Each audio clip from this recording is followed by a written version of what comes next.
All right, well, my clock just turned 6 o'clock. So I wanted to welcome everybody that is attending live and that will, some of you who will be watching this taped later on.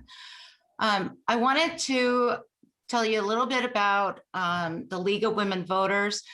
We are a national, nonpartisan, nonprofit organization whose purpose it is to promote the informed and active participation of citizens in the government.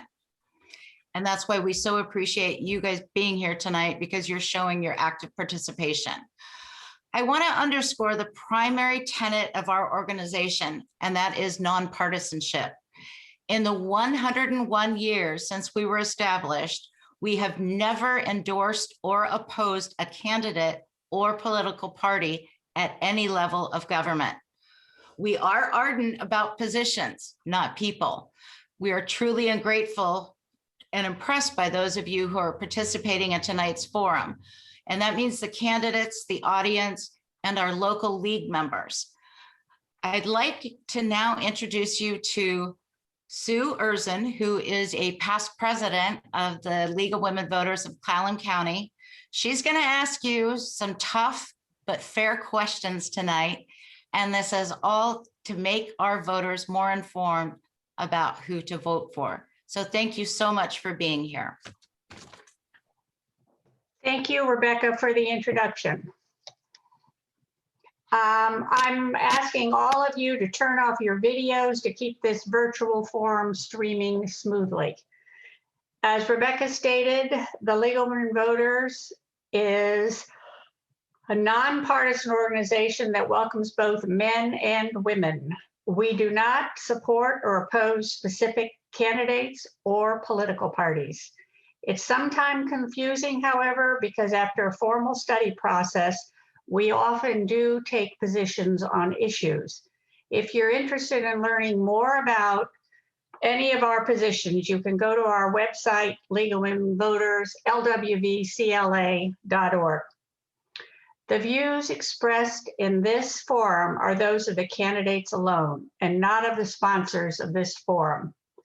Conducting public events such as this is one of the ways we encourage informed and active participation in our government. We thank all of you who are taking the time to watch this forum and those of you who sent us questions. The League appreciates the willingness of all of these candidates to run for office and all of you for listening tonight. This is democracy in action. In a few days, this event will be posted on our website so that you can access it via YouTube. Later this month, you can also go to vote411.org and see the candidates' written answers to questions posed by the League. For this primary election, we run forums for the races that have more than 2 candidates. When a candidate declines to participate and we still have 2 signed on, in order to be fair, we go ahead with the forum. We will be running forums for the general election as well, and we are hoping and planning to have those in person like we did in the past. Just a reminder, the primary election day is August 3rd. Ballots are mailed July 26th. Tonight, we have the candidates who will be on the primary ballot for Port Angeles School Board and Port Angeles City Council. We will present the panels in that order with a 5-minute break in between. We'll begin with Port Angeles School Board. The Port Angeles School District is governed by a board of directors elected from the district at large. Each of the 5 school board directors is elected for a term of 4 years. Tonight, we have candidates for position 2. In order of their filing, each candidate will have 2 minutes to introduce themselves and answer these 3 questions: your qualifications for office, how you intend to deal with the key issues confronting your area of responsibility, and what is the primary goal you hope to accomplish in your first year in office. After the opening statements, we'll have questions that you sent in. Closing statements will be 1 minute and in the reverse order of the opening statements. One more request. We ask that you only use the chat feature of our Zoom forum for technical questions. So we'll now have each candidate's opening statements. The first one is Jean Stratton, and you have 2 minutes for your opening statement.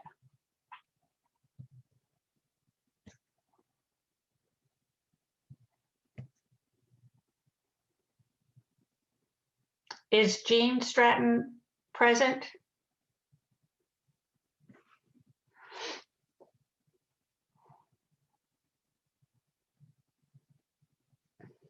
You're muted. At the bottom. Thank you. Yes. Okay. I am a Seattle University graduate. I've been passionate about the health and wellness of children my entire career. I worked as a branch manager at the Port Angeles Library for the Girl Scout Council of Western Washington and was executive director of 2 nonprofit agencies. I've served on 2 boards and was also a licensed foster parent. I have been described as someone who possesses straightforward honesty, thoughtful consideration, and calm, informed responses to complex and charged issues. I'm willing to jump in with both feet and get to work. I'm sad to know that so many kids are not graduating from high school. Many kids that act out at school are acting out because something happened at home or school that they are frightened or angry about. Kicking kids out of school because they act out doesn't help the situation. Sometimes I think things are getting worse. More kids are homeless and suffering in abusive homes. But I would bet you dimes to donuts we have no idea what is happening at home for many of the kids. If kids can't graduate, their life trajectory stays in the same place unless they are inspired by someone. It just takes one person to create hope for a child. As foster parents, we had 3 children from a home of violence, drugs, neglect, and abuse. We loved and guided those children for 3 years and they are all thriving. We adopted our daughter in 2017. My primary hope to accomplish in my first year is that we can try to raise the number of kids graduating from high school. We should be fully invested in the welfare of all of the kids we serve. They are so worth our consideration. Mentors and counselors should be at the ready. Who lights a fire under their imaginations? Why can't kids get inspired in school or at home? Who tells them, gee, you seem really good at that? Have you thought about math, art, or science? Thank you very much. Thank you. The next candidate is Jessi Charles. You have 2 minutes for your opening statement. Thank you. I just want to take time to thank everyone for being here today. It's definitely important. My name obviously is Jessi Charles. I was born and raised in Port Angeles. Growing up, going through the school district, graduated from Port Angeles High School in 2006. I then continued my education by getting my bachelor's in American Cultural Studies. I sit on multiple boards right now. I sit on the board for Serenity House as a youth advocate. I also sit on the Port Angeles Safety Board or Public Safety Advisory Board as a tribal liaison. I sit on the Behavioral Health Board of Clallam County as another tribal liaison. My experience and qualifications, I've dedicated 7 years of my career to serving youth and young adults, first as an ICW caseworker, where many of my clients had IEPs and 504s, then as the director of a first of its kind homeless youth program for the whole county, then currently now as a director of a mental health program for youth. Key issues that the school board is facing is the reopening plan this year, making sure that that's going to go off without a hitch after the last year and some time that the youth have had with the pandemic and not being in school full time. It's definitely going to be a challenging and uncertain time. I think with my experience in both Indian child welfare casework, along with homeless youth outreach and to now mental health, makes me a prime candidate for this because I help kids, I help a lot of youth and young adults in crisis and in uncertain times. My primary goal for the first year in office would be to make sure that first year full-time back goes off without a hitch, and that we can do our best to make sure every kid transitions into the full-time process as best as they can. Thank you. Thank you.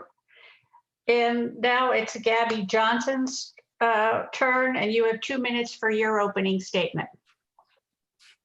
Okay, thank you. My name's Gabi Johnson. Whoop. You're muted. Is that better? Yes. Okay, so thank you. Again, I'm Gabi Johnson. My husband and I are parents to 7 kiddos here in Port Angeles. 5 of them are currently enrolled in the district. Our last 2 are twins, and they'll start kindergarten in the fall of 2022. We have kids at each level right now, elementary, middle, and high school, and it's going to be like that for quite some time. That's something no one on the board has right now. It's something none of my candidates have right now. So I literally see what happens at every level every day. My qualifications for the office are kind of what I just said. I literally see the good, the bad, the ugly every day. I see the problems that need to be addressed. I also see the victories that come from being part of such a great community. The key issues I see confronting the board, there's 2 that stand out. The first being getting the kids back to in-person school. It's going to take some adjustment, but I think if we do it right, it's going to be amazing. The last 1.5 years has taken a toll, not only socially, but academically for these kiddos. And we need to do everything that we can in our power to make sure they can get back to where they need to be on both lines of that. Another thing I really am passionate about is the capital levy. I think it's imperative that the district maintains transparency as we get those improvements done so that we can pass future bonds and levies. And again, my primary goal the first year in office is just getting the kids back into school and back where they need to be. Again, not only academically, but socially, because I've seen the toll it's taken on my kids. And if I'm elected, I will make sure that happens and be the voice for the families that they need. Thanks. Thank you. And now, Mary, is it Hebert, Mary? Mary Hebert, you have 2 minutes for your opening statement. All right, thank you.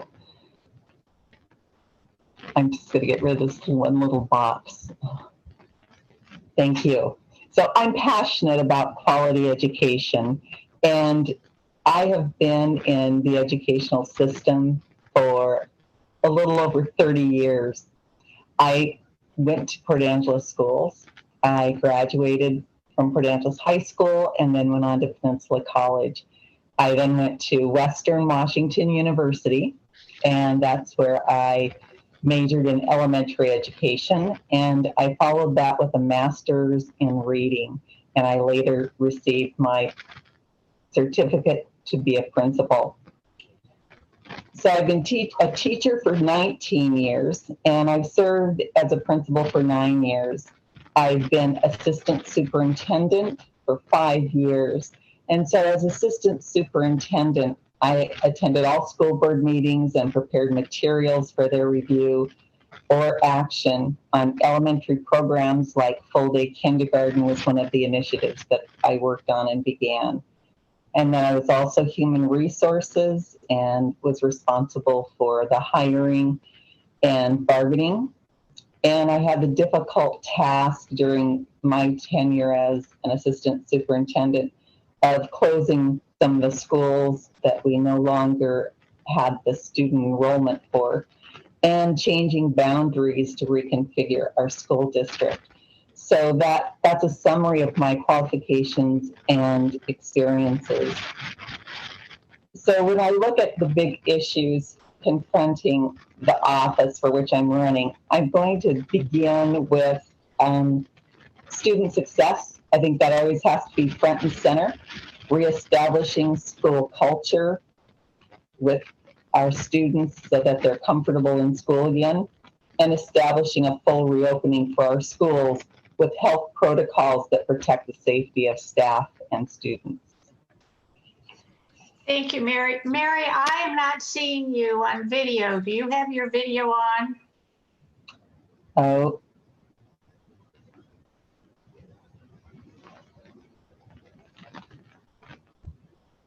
It's on the left-hand corner of your screen. I see it. There. Do you There see? you go. Okay. Thank Great, you. great. All right, we will now move on to the questions which have been emailed to the league.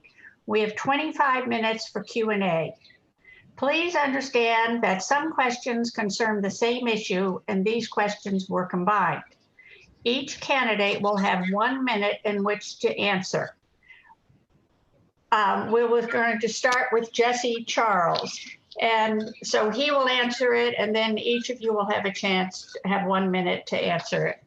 The first question is, what do you think is the Port Angeles School District's most important issue, and what are your plans to address it? All right. As we've discussed before, a lot of us talked about the reopening plan. It's definitely going to be a key issue. You know, a year and a half for these students to be out of school and then to be in school part-time at times, alternating schedules, and then to be back into class full-time with full classes. It's going to be a social shock to a lot of them, I believe. It's going to take some adjusting. Kids are malleable. They learn, they know how to adapt. They know how to, you know, get back on track with things. It's just they're going to need the guiding hand of, you know, people empowered to let them know that, hey, things are going to be okay. We're going to figure this out. We're going to get back on track. And even then, you know, getting back on track right now, it's a different world. We're in a different ball game now. Things adapt, things change, and that's what we're going to have to do with the times currently. And so, thank you. Gabi Johnson, the same question. Can you repeat it once more for me, please? I can. Thank you. What do you think is the Port Angeles School District's most important issue, and what are your plans to address it? So I'm going to just echo what Jessi said. Getting these kids back to in-person school all the time, you know, and being able to support them, because it is going to be, you know, they're going to need to figure out where they're at academically and socially. And I saw that with my own kids, just a little bit of getting back into the classroom. Socially, they weren't where they were a year and a half ago. So I think the biggest thing is just to make sure we can support them every way possible to make sure they know it's going to be okay. They'll get caught up, they'll get back on track, and, you know, hopefully soon this will all be behind them. Mary Hebert, you have the same question. I'm going to start with academic success, because our, you know, as a school district, that is our job, to make sure that all students are performing to the best of their ability. With the conditions of COVID-19 in our community, we had families who had support and were there for their kids. We had parents who needed to work, and students were often left alone to do their work. So we will have the job of looking at each student, finding out where they are, and then to begin the process. And it is an inspiring process when you're in schools to have a plan that will work for students, to individualize to their needs, and help students to get back to the level they were at before they were missing the school time that they're so used to. So I would say that needs to be first consideration. Thank you. Jean Stratton, you're the last one to answer this question. Thank you. Well, I would tag on with what Mary just said. I think it's really important for academic success to happen if there is a reopening, because we know a lot of kids missed out that didn't have stable families. Our child did fine, but there were a lot who didn't. There were a lot of families who couldn't access internet. A lot of kids got behind, and we have to come up with a plan to create priorities and to create staffing to amend that for those children that have to get caught up in school. It's so important for them to feel like they can succeed. And if they get the help that they need to continue on in the next grade, God bless them, they will, with the help that they can get. So I'm very, very insistent that there has to be a process plan to deal with those kids. And we have to have extra people, whether they're staff or volunteers, who are there to help those kids get ahead. Thank you. Thank you. The second question that was submitted is, how will you address budget shortfalls caused by declining enrollment? And the first person to answer this would be Gabi Johnson.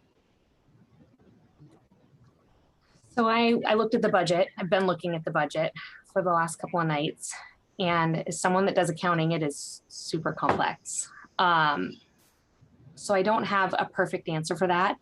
My one answer would be I would sure hope that we can make cuts kind of behind the scenes that aren't going to affect the kids any more than they've already been affected. They've been through enough. And hopefully we can start enticing kids to come back, get our families back in the buildings where they belong. I think that became very apparent the last year and a half. I know for my family it did at least. So not a perfect answer, but hopefully something to not affect the kids. Thank you. And Mary Hebert would answer the same question. Mhm. Thank you.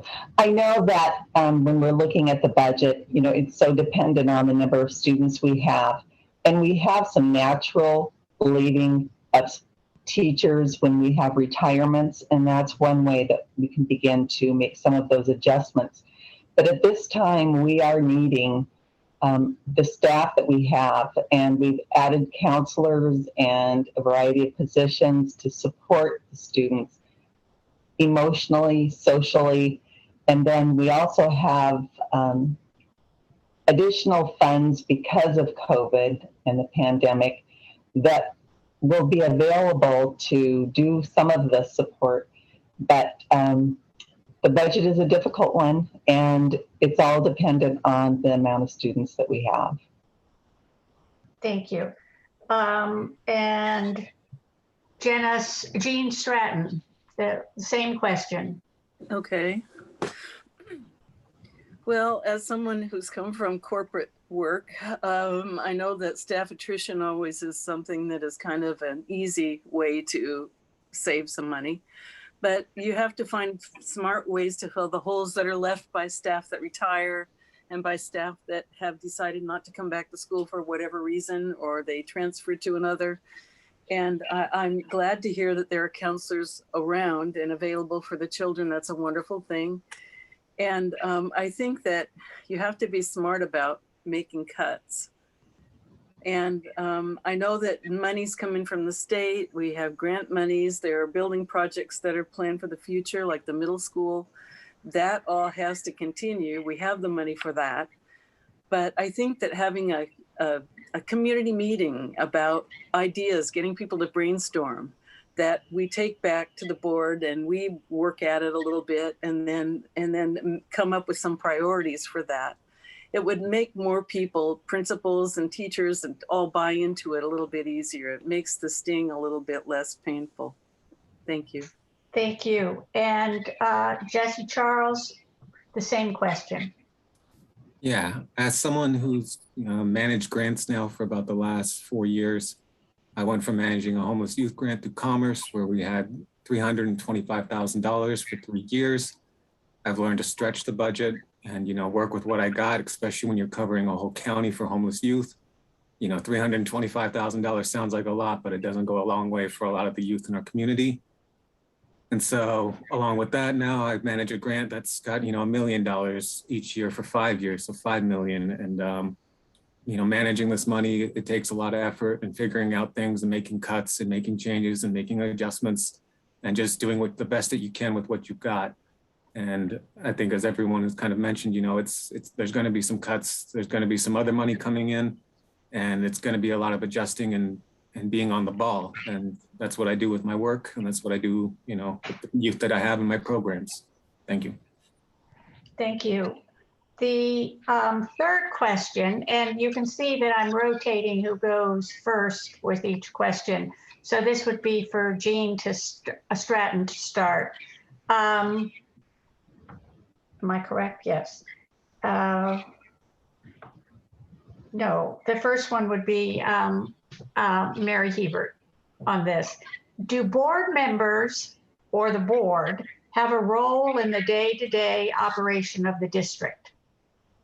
No, the board members do not have the responsibility of day-to-day workings of the district. And there needs to be a clear line. That is the work of the superintendent and the people who are hired to oversee the school district. So the school board has responsibilities to approve budgets, review policies, and to really do that structure as well as evaluate the superintendent, and if the superintendent were to leave, to do the hiring of a new superintendent. So the responsibility is limited and directed so that we don't cross into the day-to-day operations of classrooms or a school building. And so that is really off limits to us, but we certainly hear the reports. We're able to view progress, and all of that will be important work for us as we review the districts. Thank you. Thank you. Stratton, you have the same question. Well, I would practically have the same answer because I've read all about it, and I know that board members do not have day-to-day responsibilities. We, review the budget and the policies and view all of the things that are happening in the school. We might participate in committees and that sort of thing, and be a listener and take that back to the board. And I think that it's just it's a very important position that is advisory. We don't make policies. We just review information and make recommendations if we can, and if not, we don't. So thank you. Thank you. Jessi, Charles has the same question. Yeah, I'm pretty sure we're all going to echo the same answer here. And that's, we don't have day-to-day operations. We don't go and we're not here to micromanage. We're here to advise, create policy, manage the budget. I've met with Marty multiple times, especially in my work. I have utmost faith in him. He is a great superintendent, and the admin staff that are in our district, it's all on them to do day-to-day operations. We're just here. I mean, if someone comes to me and tells me something directly, I'm going to go to Marty first and be like, hey, I heard that there's a student or something having an issue or something like that. It's on Marty, and then it's, passed down through admin. We want to make sure that we follow a chain of command and to ensure that, our schools are being run to the best of their ability. Thank you. Thank you. Gabi Johnson, the same question. And the same answer.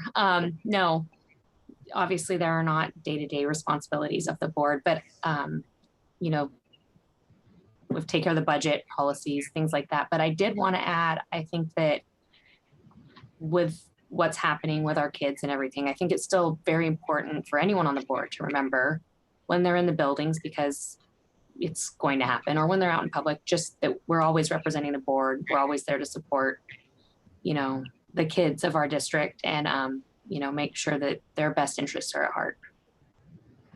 Thank you. The fourth question is, can you or should you support a board decision that you were not in favor of? And the first person would be Jean Stratton. That's an interesting question. I think that,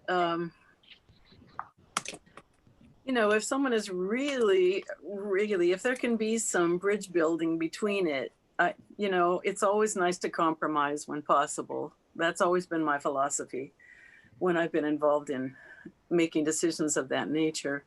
I think that if you just can't support it, then you have to not vote for it. Simple as that. But I would prefer the bridge building philosophy myself. Thank you. And Jessi, Charles, the same question. Yeah, I mean, we are a board of directors. Not everyone is going to see eye to eye on certain things.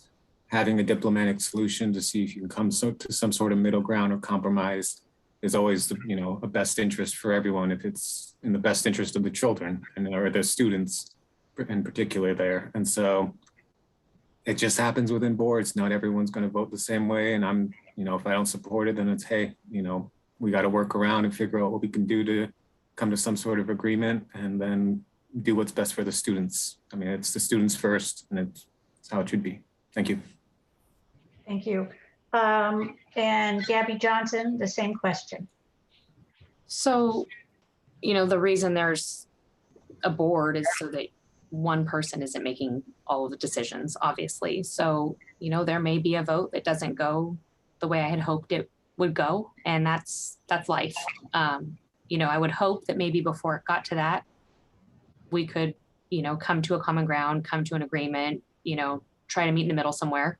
But in life, that doesn't always happen, and that's okay. Again, that's why the board is there to keep, everyone honest, and everyone's opinions, making sure what's best for the kids is what happens. So yeah, it happens. Thank you. Mary Hebert, the same question. It is my belief that as a board, we want to have the opportunity to have plenty of discussion and fact finding so that we can lead to a decision that we can all be comfortable with. I think that the unity of a board and being willing to work for an issue continues to build a positive relationship among the board and the staff, that we will, even though there may be an issue that we aren't feeling as strongly about, that we can find compromise within the action steps so that we can still support the decision. So it would always be my goal that we all can reach consensus. Thank you.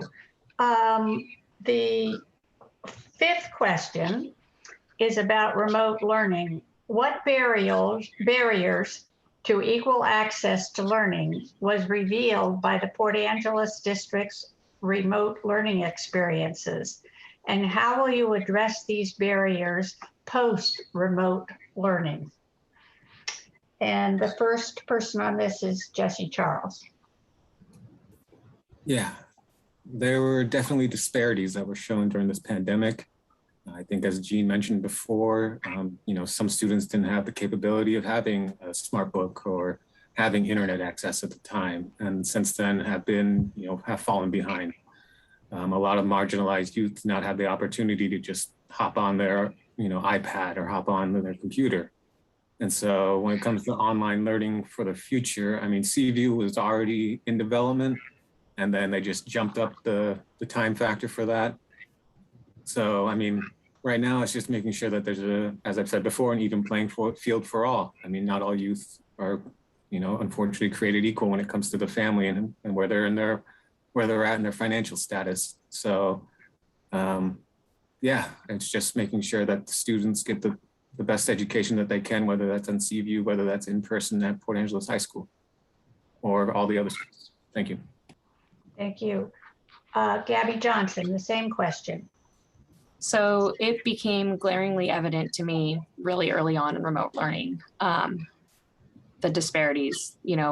My kids had it great. They were able to come to my work with me. We had an awesome setup, and guess what? We still failed. We still ended most days with tears. Internet's not perfect anywhere, especially here in Port Angeles. Not everyone has, iPads, laptops, whatever. So the district did a great job supporting, making sure kids had their Chromebooks, and, they had the buses with the Wi-Fi, but again, it wasn't perfect. So A, I hope this never happens again. And B, in the future, we need, Wi-Fi access galore for kids that don't have it, so they can go wherever they need to go, whenever they need to go, so they can get their schoolwork done. Thank you. Mary Hebert, the same question.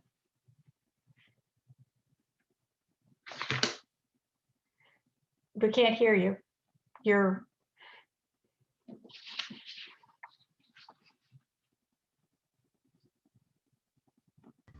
Am I good now? Yes. Okay, I want to give a shout out to the work that staff did to create those online lesson plans. They were marvelous. And as someone who could support my granddaughters, I could see the quality of work and the time the teachers spent to prepare those. And I greatly appreciate that, because in these times, our district was out ahead in preparing those and getting students back in the hybrid model as quickly as they were able to. So the quality was certainly there, but the other things that interfered, including food for families and for our children, that along with the support that they had within their home. So there were a lot of complications, but I think as resilient as kids can be, it will be our job to address each child with their specific needs when school begins. Thank you. Gene Stratton, the same question. All right. And I too think the biggest barrier to learning that was revealed was the remote learning plan. I think that a big shout out for the teachers who I agree with Mary, the teachers did a fantastic, superb job having the assignments ready, making them easy for the kids to access them.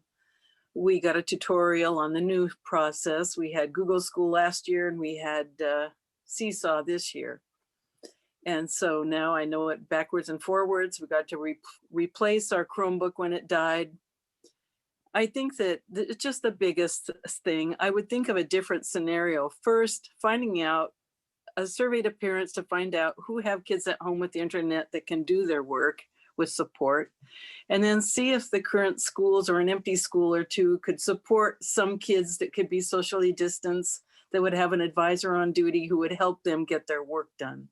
I think sitting in a car after 5 o'clock at night when everybody's cranky and wants dinner isn't a desirable scenario to me. Thank you. Thank you. This question is about COVID. And the first person to answer this would be Gabi Johnson. How will you meet the educational needs of children and families who opt out of COVID-19 vaccinations? I saw this question. So I think that's kind of a tricky one for a vaccine that's not fully approved yet. I think at this point, this moment, if you want to get the vaccine, great. And if you don't, good for you. We have Seaview, thankfully, for families that maybe don't take the vaccine or aren't comfortable with sending their kids to school with kids who aren't vaccinated yet. But I feel like it's kind of too soon to really push that when the vaccine isn't even fully approved for anyone, or for, it's only for under emergency use right now for 12 and up. So it's still so new that it's, we have options right now for those that are uncomfortable with the situation. Thank you. Mary Hebert, the same question.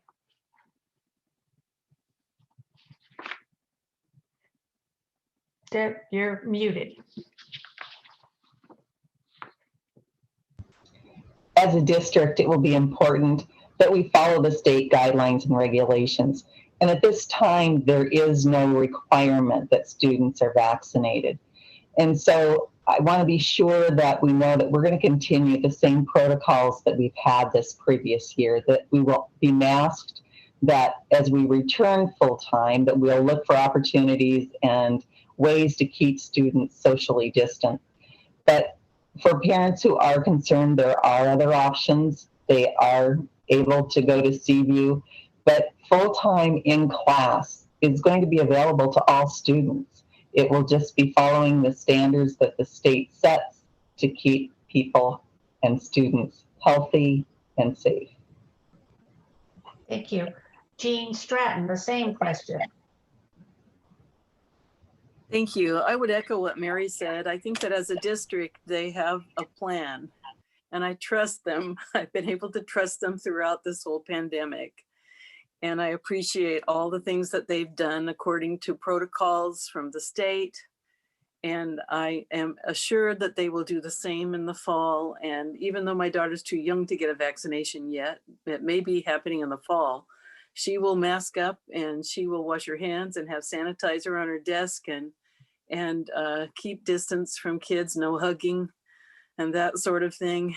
And I'm comfortable with her going to school. For those parents, they can opt out. They can go to Seaview and stay there until they feel like it's safe and get the kind of education that they need. Thank you. Thank you. Jessi Charles, the same question. Yeah, I mean, for students or families that choose to opt out from the vaccine, Seaview is always going to be that option. As I said, it was something already in play that was working on, but they just bumped up the delivery date on that. The main concern for me would be the medically fragile students. If you choose not to get a vaccine and, this kid that's still medically fragile gets it, I'm concerned more about those students than anything. Sure, many of the youth will probably be fine if they get COVID. I'm not saying that I, obviously would want that. But, I worry about medically fragile students. I have a lot of clients who are medically fragile and, with asthma and stuff like that. But yeah, so, there's always options. There's going to be more than just, in person. CV will be a secondary option for those who choose to opt out. Thank you. Thank you. The last question is about guns. In your opinion, what should the school board do to reduce the risk of gun violence impacting Port Angeles school students and schools? And Mary Hebert will be the first to answer this.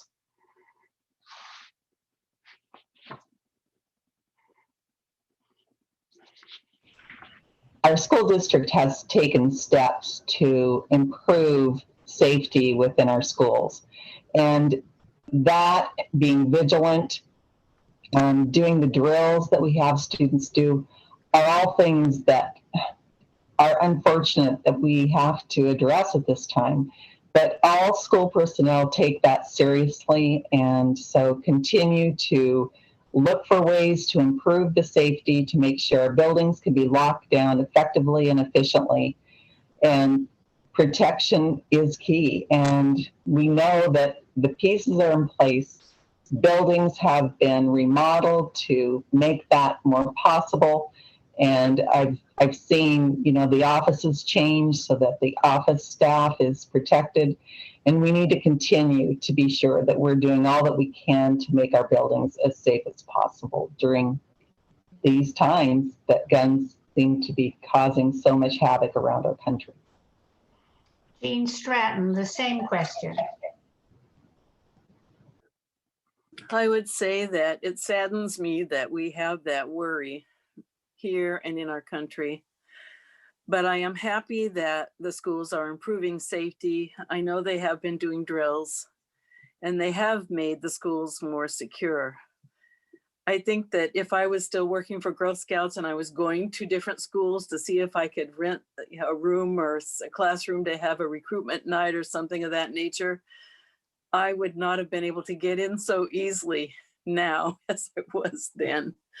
And so it makes me feel more comfortable knowing that most all of the buildings have been locked, are prepared for lockdown and safety. And I'm just in favor of trying to develop those things at every single school so all the children are safe. Thank you. Thank you. Jessi Charles. Yeah, gun violence in schools is definitely it's a big concern for, I think, any district. Especially now, I remember growing up and hearing about Columbine, and that was, the first of its kind, really. And now it almost seems like a monthly, if not weekly thing that we hear about another school shooting.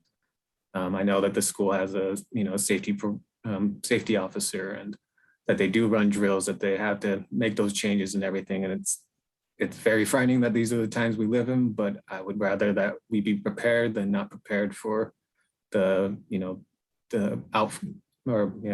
fallout of something like that. I see it as a mental health issue. Obviously, these youth probably have some sort of mental health issue that leads them to go down this road when it happens. It's what I address with a lot of our clients that have anger issues and stuff like that, to make sure that they're able to express themselves in the proper form instead of resorting to some sort of violence. Thank you. Thank you. Gabi Johnson, the same question. So with the capital levy, we were able to do some improvements. I know all the elementary schools now have safety vestibules when you first come inside. But I think even more than what you can do to the buildings, I think the mental health issue needs to be addressed. I think our kids need to be taught, if they hear something, take it seriously. It's not a joke. Even if they may think their best friend in the world was just joking, they need to know they can tell an adult. And it's okay to tell an adult. Better safe than sorry, I think, is a pretty fitting saying for this situation. So it makes me sad this is a thing, but it is. And I think that the mental health and the, making sure our kids know not to be scared to speak up is of the utmost importance. Thank you. That's all the time we have for questions. And I want to thank all of you for answering the questions, and for those of you in the audience and in the community who submitted the questions. So now we'll move on to closing statements, and each of you will have 1 minute, and we will go in the reverse order of filing. So Mary Hebert, you will be first. Thank you. Strong people and strong communities are built not by words, but through actions. And I believe it's important for us as a school district to take the actions that we know are necessary for learning loss, for students who haven't had equal opportunities, and for groups of students who may have been left behind. So I am counting on our district to continue the great work that they have done in evaluating students, checking to see what needs to come next for their learning, knowing that they'll put an action plan together. And with that, it would be an honor to serve on our school board. I know the work and prepared for the work. And there's nothing more inspiring than being in schools and supporting our schools with success for students as our main goal. So thank you for this opportunity, and I would appreciate your support and vote. Thank you. Gabi Johnson. No, yes, Gabi Johnson. Yes, sorry. So first off, again, just thank you for today, for this opportunity. If I'm elected, I can assure you that I will be a voice for the parents, for the kids, for the families. I will work for them. Like I said earlier, no one else running for the board or who is even currently on the board has the same situation as me as far as seeing each level every day at home. And again, just getting our kiddos back in the classroom full time, giving them the support they need as quickly as possible. That's my number one priority. And again, I'll just make sure to maintain transparency and, just do the best I can for the kids. And with that, just thank you again and have a good one. Thank you. Jessi Charles, you have 1 minute for your closing statement. Yeah, I'd just like to thank everyone too for being here. I know it's a Thursday night, you probably would like to be somewhere else, but hey, we're here. I'm glad you're all here, supporting the democratic process. It's an amazing thing to see. If I'm elected, my experience with working with youth and young adults who have experienced some sort of trauma or have had uncertain times or difficult times, I think makes me the perfect candidate for this, just because of what we're facing with the pandemic coming to hopefully an end here. As the only candidate so far who's actually attended a school board meeting, I'm becoming well-versed in what's going on and the issues that they face. I've been happy to attend those and, get familiarized with some of the other board members too. And I'm just excited to see what I can do to help our youth in their education. Thank you very much. Have a good day. Thank you. Jean Stratton, you have 1 minute for your closing statement. Thank you. A big thank you to the League of Women Voters for holding this event tonight. And it was exciting to hear everybody speak. I appreciate all your listening and questions. And I want to tell you that I will work as hard as I can. Like I said in my statement, I'm ready to jump in with both feet and work hard. So I hope that you took a liking to anything I said today. I will work hard for our kids. And please vote for me on August 3rd. God bless. Thank you. We are now going to have a 5-minute break before beginning the forum on the Port Angeles City Council. So we will begin at 6:55. Thank you.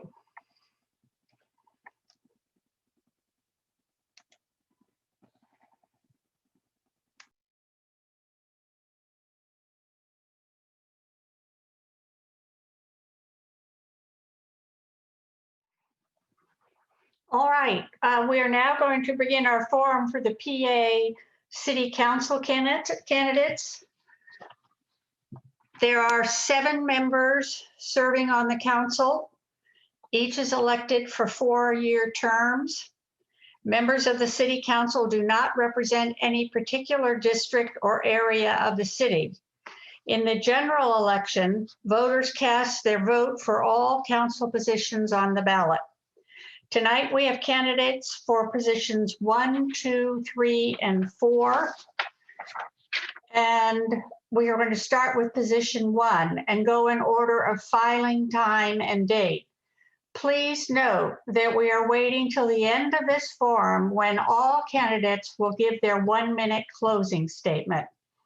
So for panel 1, which is Adam Garcia, LaTrisha Suggs, and John DeBoer, we're going to start and we'll hear an opening statement from each of the 3 candidates. And Adam Garcia, you have 2 minutes for your opening statement. Yes, good evening, and thank you for inviting me to speak here tonight. My name is Adam Garcia. I'm running for position 1 for the City Council. I grew up here in Port Angeles. I graduated from Port Angeles High School in 2001. I then served a little over 15 years in the United States Army. Came back here afterwards, about 2017. Together with my wife, we have 6 kids from the ages of 5 to 22. We have kids in Hamilton, just got done with Stevens, going into the high school, and our oldest just finished the nursing program at PC here in town. I work for the VA clinic in town as a program assistant for serving over 400 vets throughout Puget Sound, including Seattle, Tacoma, Silverdale, and here. Let's see, as far as my qualifications, I have a bachelor's in business. I spent 2 years on the truancy board for the school district, seeing some of our most impacted children and families. I was an intelligence analyst in the military, and so I'm pretty used to interagency cooperation and working with just a melting pot, true melting pot of racial, cultural, and economic backgrounds to accomplish all sorts of tasks. The main issues I see for our city are going to be housing, homelessness, and probably streets and alleys. And then my primary goal is going to be to work with our community partners to address the issues of addiction, mental health, and homelessness within the community. I think it's an issue that we really have to focus on, and that's going to be probably my primary goal. I take very seriously the obligation of being a representative to our citizens, and thank you. Thank you. Thank you. And LaTrisha Suggs, you have 2 minutes for your opening statement. Hi, my name is LaTrisha Suggs. I've lived in Port Angeles almost all of my life. I am the first enrolled Native American to sit on City Council. I'm honored to have been appointed to the former council member Jim Moran's seat. I hope that I was able to honor the work that he had done while he was on board, or while he was a council member. I have a bachelor's in environmental policy and planning. I've obtained over 300 hours of federal acquisition regulation training, which is pretty intense training. You kind of learn how to do contract administration, contract formation, contract management when working with federal governments. I had to do that when I was working with Lower Elwha Clallam tribe on the Elwha Dam removal project. We did a lot of work with the National Park Service. I have extensive board experience for Jamestown Clallam tribe. I sit on the Economic Development Authority, the Health Committee, and the Cannabis Board. And I've been newly appointed to the Washington Water Trust for the tribe. For the city of Port Angeles, I serve on the William Shore Memorial Pool Board, the Clallam County Marine Resources Committee, and also the Solid Waste Advisory Board. So I do have a lot of experience with leadership in those positions. I have over just 15 years of experience working for state and federal delegations, working to advocate for the needs of my employers. 20 years working in natural resources. Thank you. Thank you.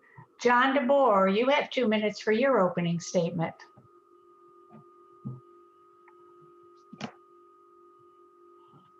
You're muted. You're muted. Yeah, Can you hear me and see me? I can, and see you. Okay, my name is John DeBoer, and thank you for having me here tonight. And I read good intent on everybody that I've heard speak.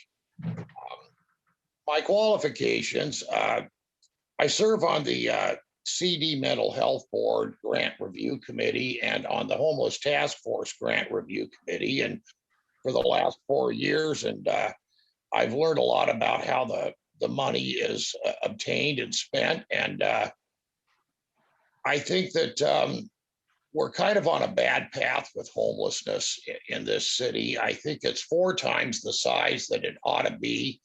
I've been pretty close to the issue. In 2003, my apartment building burned down and I crash landed at the shelter out on 18th. And it was one of those good, bad things that happens in life. Along the way, they hired me to run their overnight shelter, and that was a slice of life. And I helped get the social distancing center off the ground last year. I think that we have a plan for eliminating homelessness that we can't possibly eliminate it because no society on earth ever has. But in the course, we've done something with the shelters and public housing where we allow people to not have to obey the basic safety and sanitation rules of a shelter or public housing, or obey the laws of the community that supports them. And it has very bad consequences. And a lot of addiction has incubated in our public housing and in our shelters.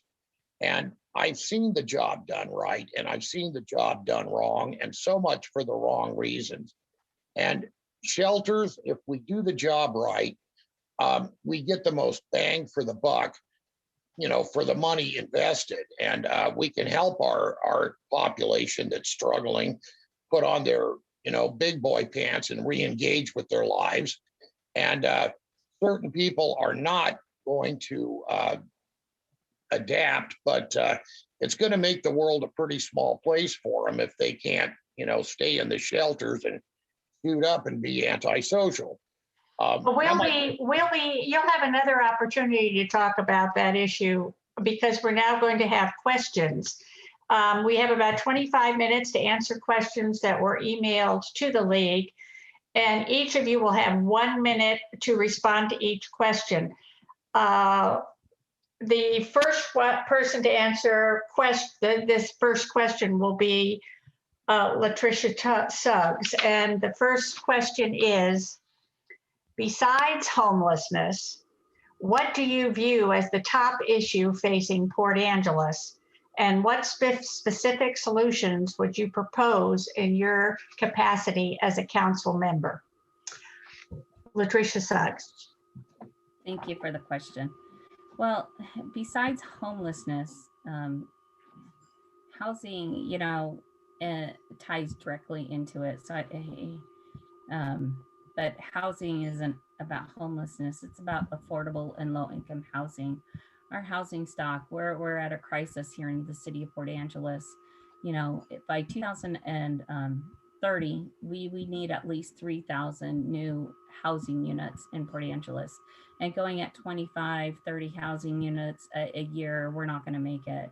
So one of the things that I do support and that I believe will make some changes is our code updates that we are currently working through at the city of Port Angeles.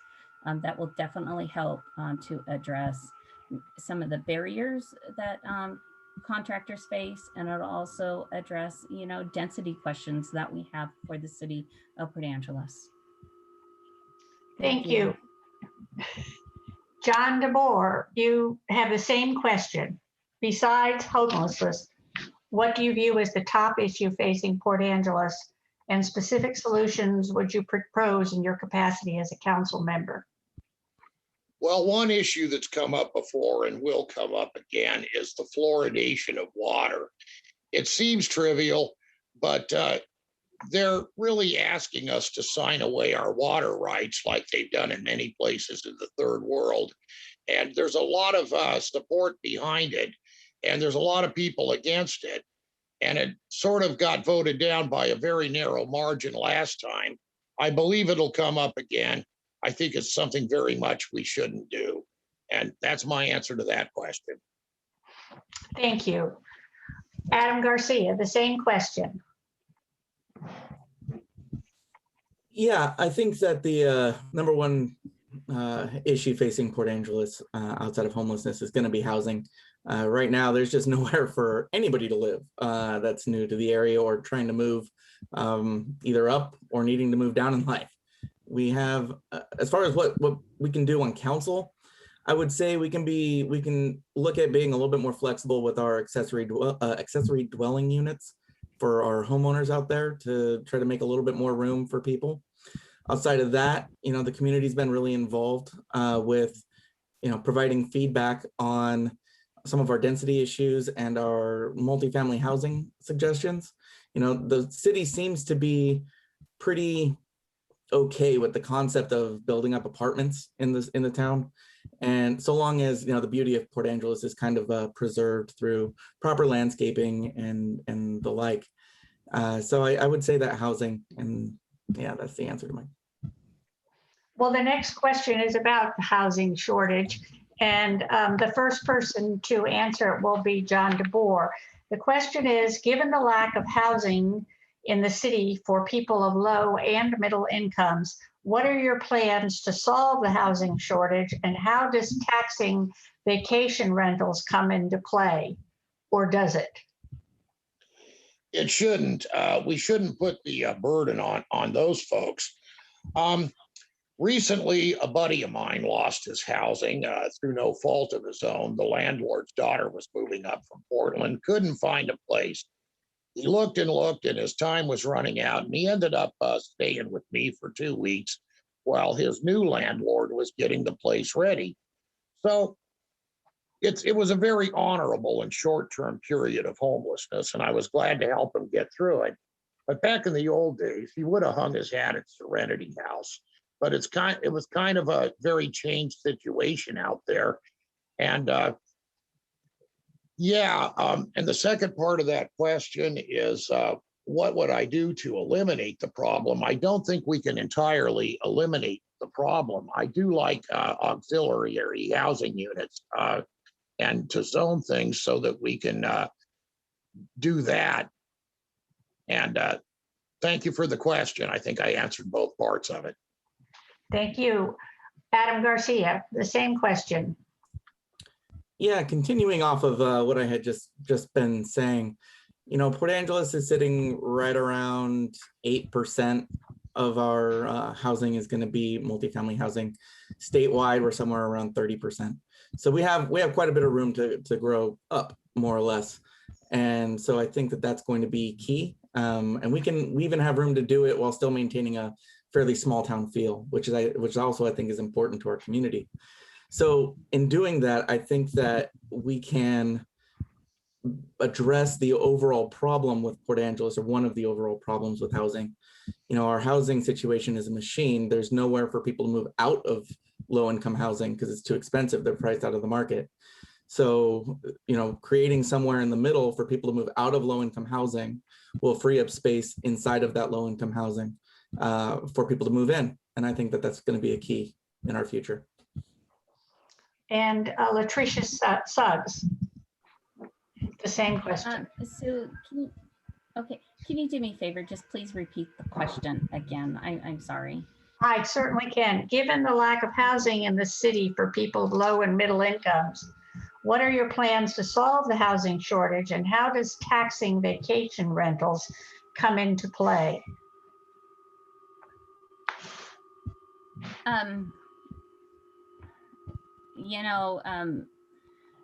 Taxing vacation rentals, I guess I'll skip to that one pretty quick. You know, it's a question, and I think that first we need to determine what the impact is of vacation rentals are to our community. I mean, I think we're off the cuff. We're saying that it's impacting our housing market, but I don't think we really understand how it's impacting.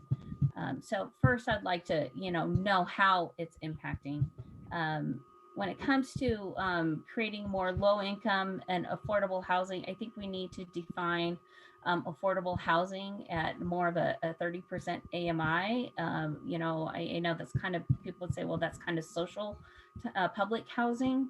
But I think through our code updates, through density, allowing increasing of density, I think we're going to be able to accomplish some of the things that we need to address housing.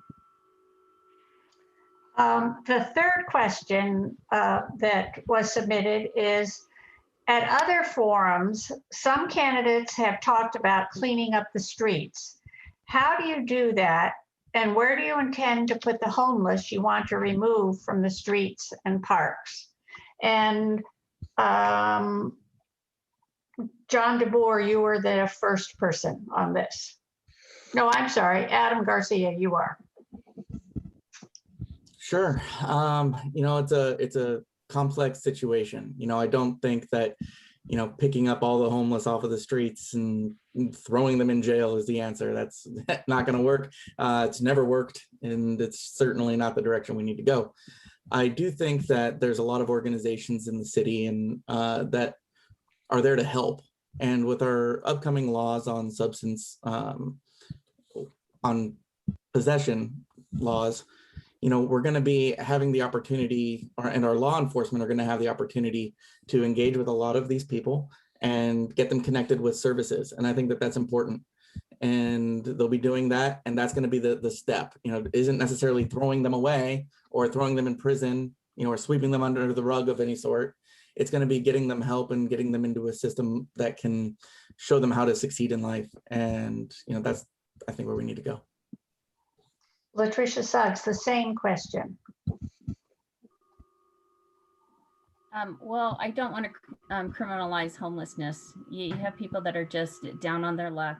They're trying to get back their humanity, their pride, who they are. And I think that we need to show some compassion for those. You definitely have a different mix. There's different reasons for why people are homeless.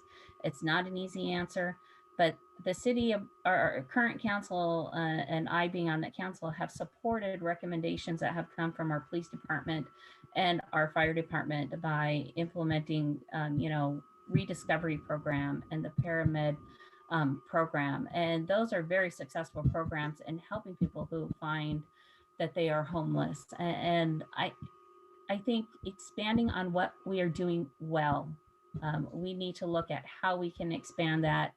We need to look at moving that from grant funding to maybe a more permanent type of funding, because grants, don't last forever. Thank you. Thank you. And John DeBoer. It's odd that the homeless, some people feel the homeless are diminishing our quality of life, and that we got to look at their quality of life as well. It's not that great. When you sleep on a bed that's above the ground and you're within 5 steps of a bathroom and 10 steps of a kitchen, your worst day is better than their best day. So some of them have reached the point in life where, going to jail is a step up in life. They call shotgun, and all they care about is if you can smoke in jail, and then they're out again, and then life is uncertain again. We spend a lot of money on a lot of different agencies and a lot of different plans that I don't think is being spent very effectively, or even honestly in some cases. A lot of them can get mainstream, but they need help and they need time. And I'm sort of old school. I want to go back to the old way we did things because it was so effective. I've seen the job done so right by Serenity House. And with the overnight shelter, it was done so right by the Salvation Army. And oddly, when things are going pretty good, there isn't community support that it needs. It's only when there's a crisis that the money comes rolling in. Thank you. I just want to say we realize how complicated these questions are and appreciate you trying to answer them in 1 minute. The fourth question is about vaccinations. What can the city of the Port Angeles City Council do to encourage individuals who are vaccine hesitant to get their shots? And LaTrisha Suggs, this is for you first. Well, I think something that we've continued to do is continue to support Dr. Berry with the Bond County Department of Health, support her recommendations as they come out from her. Sometimes, you know, people who are hesitant, you know, tend to think of kind of a group think. Sometimes it's usually somebody that that is familiar with their thoughts or their reasons for not getting the vaccine. Finding somebody who can help them to understand and simply address, you know, the difficulty of going through all of the information, because there's so much information out there. So being able to supply clear, relevant information to people's concerns, directing them to like the Center for Disease Control, World Health, or even their primary care doctor, you know, making sure they're having those conversations. But basically, in the end, you know, we need to remind people that COVID is not over. And if you're vaccinated, you're clearly in a better place than if you're not vaccinated. John DeBoer. A year ago, we were ready to throw people in jail for not wearing masks, and now we're begging them to get shots. A year ago, we didn't know which way COVID was going to jump, and that's why we started the social distancing center / COVID isolation quarantine unit on a federal grant. And good things have been done. But yes, the issue has come up about whether people are willing to vaccinate. And I think it's sort of got to be wait and see. That's what I think the people that are hesitant about it, you know, if they really felt they needed it, they would get it. And but we can't be shaming them. And we've just had an outbreak. It was a minor one at a church, and no fatalities, thank goodness. But on the whole, I think it's probably best for folks to get vaccinated and get on with their lives. And I think the ones that are hesitant will realize that too. Adam Garcia, the same question. Yeah. You know, honestly, I don't think that city council has a huge role to play in that. But what I will say is that as a city council, we can absolutely come out in support for the local businesses that have chosen to work with the Department of Health to find creative ways to reach a lot of these people that have yet to be vaccinated. And I think that's probably the best time spent for the city council on this topic would be to, you know, find, you know, support the businesses, because the businesses are going to find the creative ways to reach out to these people. It's not, you know, we're not going to regulate into vaccinations. That's not that shouldn't be our job. All right. The fifth question, the first person will be answering it will be John DeBoer, and it's about unemployment. Besides unemployment benefits, what do you view as the primary reason for the current labor shortage? And what options are within City Council's job description to help address barriers to full employment? Well, not everybody is getting unemployment. And it's sort of an individual thing. People did get used to, kicking it during COVID, and they're a little fussy about the kind of jobs they want to do. They're walking into entry level jobs, and sometimes the job market isn't that stable. It might not last that long. And sometimes an entry-level job these days at minimum wage, you're expected to do the work of two people for just one person. It's a tough market out there for people that are sort of struggling at the bottom end of the economy, and it's kind of tough for the employers too to sort of make ends meet on the money end of it. it's going to even itself out eventually. People got to work and employers got to put people to work. What can we do about it? Watch and see. And Thank you. Adam Garcia, the same question. Yeah, is there any way you can repeat that last part? I think I missed the last part of Yes. the question. What do you view as the primary reasons for the current labor shortage besides unemployment benefits? And what options are within City Council's job description to help address barriers to full employment? Okay. So, I think that one of the biggest issues that I saw as a parent during this time was a combination of a lack of childcare opportunities and then the, I'll say, lack of a better term, I'll say burden of taking on the responsibilities of teaching my children at home. Like I said, I have a wide variety in ages. So the time obligation that I had to set aside to teach a kindergarten, a second grader, 2 8th graders, and assist a college student was immense. And so I think a lot of parents are out there having to make a choice between, finding, helping their children find success and being financially better off. And so I would say that is probably a big key, along with our child services. Now, the City Council can go so far with child services as to look at the zoning requirements as to where these different centers can be located for in-house versus larger facilities. And I think that's about where City Council can play. LaTrisha Suggs, the same question. Well, I think childcare. I mean, we had a childcare crisis prior to the pandemic.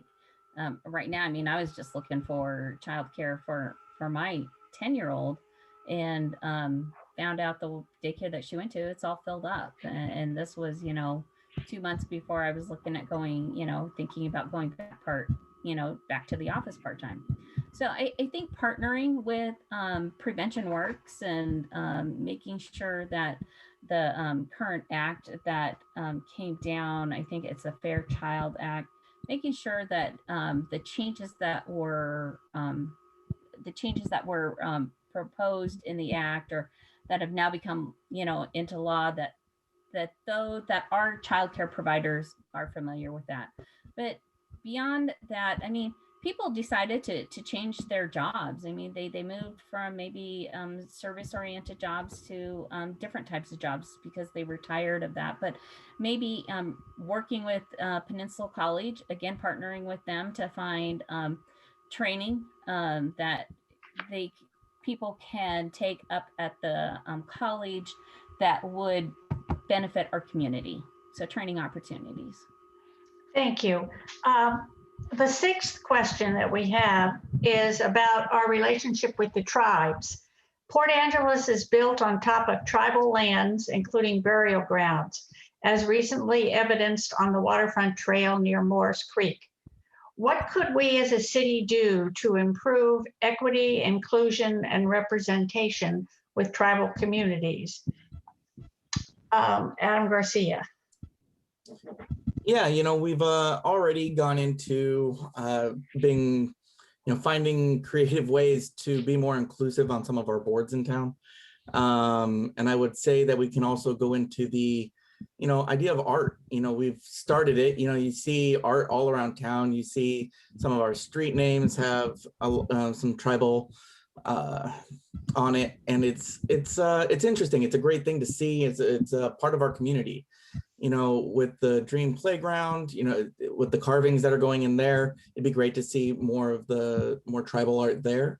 If we end up having to make any kind of decisions in Lincoln Park, I would love to see more in that area too.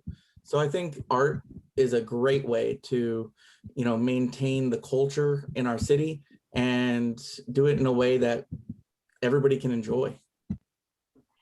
Thank you. LaTrisha Suggs. Sorry. LaTrisha Suggs. It's a tongue twister, isn't it? Well, being a tribal member myself with the Jamestown Clallam tribe and working with the tribes, one of the things that I think that our local governments can do a lot better is recognizing that the tribes are a government. A lot of times when we start looking at, updating shoreline management plans or updating climate policies and stuff, we tend to look at tribes as, well, they can comment during the public comment period. And I think that we need to step it up, and we need to invite them as more as a government to government role when we're talking about making changes that impact their treaty rights, the Clallam territory in which City of Port Angeles was built on. I think we need to start there. We need to start with encouraging more tribal members to sit on city committees and county committees, and even on local seats, like the Port Angeles School Board, City of Port Angeles, and even Clallam County. So I think we need to start encouraging that more often. John DeBoer, the same question. It ties in with what I say earlier. Many years ago, I visited the Little Bighorn Monument, the battlefield, and you don't have to have an Army officer's fine eye for terrain to see what happened. And Custer's mission was very similar to the clearing of a homeless camp.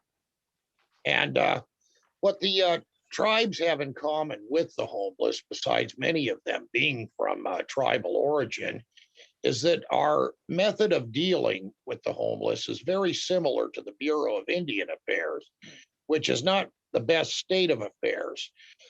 It tends to be a little bit condescending and a little bit corrupt. I think that what we have to do is play fair with everybody all the way around. And yeah, that's my answer to it. Thank you. We're getting close to our time limit, but we have a lot of questions that were submitted, and a lot of them come under these same topics. And I want to assure all the people who sent in questions that we are aware of that, and we picked one or sort of combined them so that we would at least address each topic. So the last one is on commercial development. How can we change the municipal code or our physical infrastructure to encourage useful commercial development in all Port Angeles neighborhoods, not just the downtown nor the traditional retail corridors, so city residents can get what they need without making lots of short trips by car? And LaTrisha Suggs, you're the first one to answer this. A very good question. One of the things that, has been discussed is encouraging kind of micro business locations in different areas, like on the west side of town. If we want to go to the grocery store, we have to drive all the way to downtown. It's not that far, but we have to drive to downtown or to the Safeway or to Country Air or to SARS. But, when you're looking at M Street, there are no small grocery stores, that like at an Albertsons or a Safeway or something like that. So creating these microclimate areas, neighborhoods where you have your ice cream shops and your little hole in the wall eateries and stuff. I remember when Coburn was over there on C Street. I loved going to Coburn's all the time. It was such a family oriented place, and we missed that. And so we need to encourage the investment and the development. But again, it comes down to a capacity, staffing thing, and interest from the economy. Do they want to invest their money into doing that? And so we need to be able to provide habitat for those investments. John DeBoer. As I understand the question, I think we're doing pretty good. Lots of short trips by car is better than a long trip. And I think that if the demand is there, the supply will come. I'm not in favor of making any great changes, so we end up with something that we don't want or is untenable. Thank you. Adam Garcia, the same question. Yeah, so, when it comes to our commercial development, there's a lot of fees. It's very expensive. and the construction costs isn't something we can really deal with. The cost of labor isn't something we can really deal with, but there's a lot of fees and obstacles there and time. So I think reducing the time to get the permitting done and, maybe reducing or getting rid of some of the fees that developers have to pay, as well as offering, perhaps, tax incentives for commercial developments that have affordable housing on top. It's a way to help density and also, kind of hit two birds with one stone kind of situation. So I think I'll leave it there. Thank you. That's all the time we have for your panel to answer questions. We will see you again at the end of this forum when you can make your closing statement. All 10 of the candidates will meet together. So now we're going to hear from the candidates for position 2. Thank you all. That's Mike French and Samantha Rodahl are both here, but John Madden did not reply to our invitation. So we will have Mike French and Samantha Rodahl. And Mike French, you have 2 minutes for your opening statement. Thank you. My name is Mike French. I was born and raised here in Port Angeles. I attended the high school, the college, went away to college, came back, and for the last 12 years or so, I've been the owner and operator of a restaurant in downtown Port Angeles. I've been on the city council for 4 years now. It's been a great honor to serve. And I've also been really involved in our community through some boards and commissions. I'm on the Olympic Peninsula Community Clinic Board, as well as a couple different places in the school district where I'm on a committee, and I'm also a member of a PTO. I'll just skip over to those questions that were asked about key issues. I would say number one, public safety. As we continue to navigate the opioid epidemic, our partnership between the Port Angeles Police Department and the Rediscovery Program is going to be increasingly valuable. And that's something that I know is going to be a key issue going forward. And then tied into that is housing and homelessness. I'm sure we're going to talk about that further.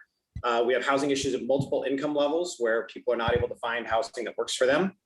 And I think there's a large opportunity in this area to partner with Clallam County on this. So that's something I want to keep an eye on going forward. Number three, I would say economic development and engaging the business community. That's something that I'm really passionate about as a downtown business owner. And overall, I would just say that good governance is always going to be the most important issue for a local city council. Managing the city utilities, keeping rates as affordable as possible, keeping an eye on the budget, working through the infrastructure backlog that we have, maintaining a good relationship with the city manager and his leadership team. Those are all really important qualifications. And my primary goal to accomplish my first year, I think there's two ongoing projects that we have that I think are going to require a lot of attention for the next city council. One is the municipal code update. And the other is the strategic planning exercise that the city is partnering with the local chamber of commerce on for a downtown vision for the next 5 years. And I'm really looking for what are the city's takeaways going to be for what we need to do as a city to make downtown successful for the next 5 years. Thank you very much. Thank you. Samantha Rodahl. Am I pronouncing your last name correctly? Rodahl. Yeah. Rodahl. You have 2 minutes for your opening statement. Good evening. My name is Samantha Rodahl, and I am a candidate for Port Angeles City Council Position 2. I moved to Port Angeles from Tacoma 2 years ago when my husband accepted the orchestra position at the Port Angeles High School. We bought our first house here in town and have enjoyed becoming a part of the community. I have a bachelor's degree in musical arts from Pacific Lutheran University, and this is my first time running for public office. It is important to me to have more women in office and that we also include more younger generations. And as a young woman, I hope to bring a unique perspective to the city council and that I will be able to represent young women of our community. The houselessness population is a key issue that city council will need to continue addressing. And one thing that we can do is we can expand mental health services and drug treatment services. Also, the city government and the community as a whole needs to ensure that those who find housing keep the housing. So once they're in housing, our job doesn't end. We must continue to support them until they are stable and able to keep that housing. As a council member, I will be an advocate for the vulnerable population of Port Angeles. I will propose an increase in resources for to aid this population.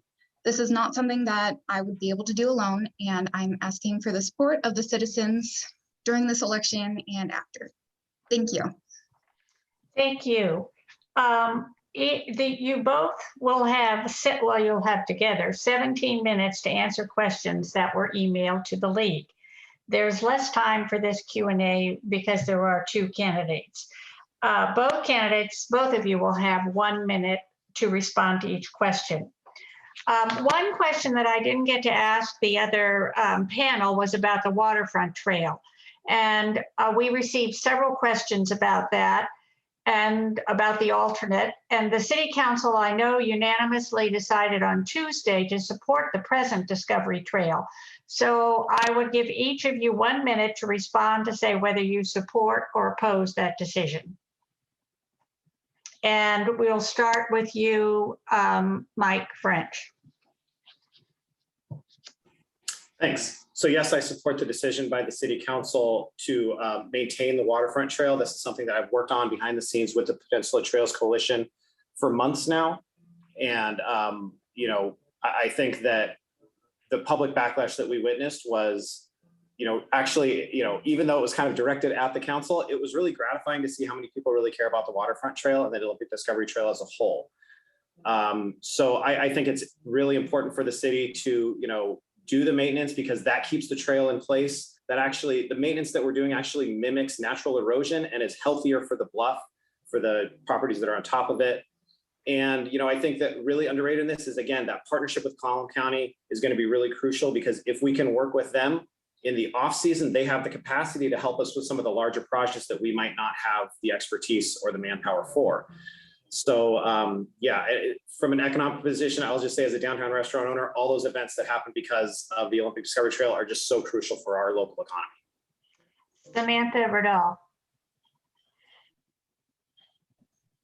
Okay. I am not very well versed on this issue, but I will say that having the trail, I think, is a good thing, and any support to maintain it will be helpful. So I probably would go along with Mike French here and say that, yeah, support it as much as possible, because it is a great thing to have, and we'll be able to help the businesses in downtown. Thank you. And now for the, were there basically the same questions that were asked for the other panel. And Samantha Rodahl, you will start with the, besides homelessness, what do you view as the top issue facing Port Angeles? And what specific solutions would you propose in your capacity as a council member?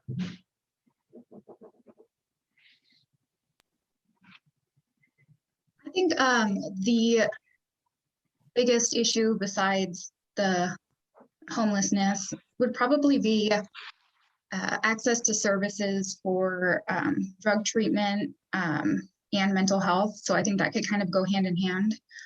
So just increasing these services and allowing them to happen so that people that are struggling with addiction can get the services they need. And I know Peninsula Behavioral Health does a lot and does what they can, but we need to do more. So adding services that are more accessible. Thank you. Mike French, the same question.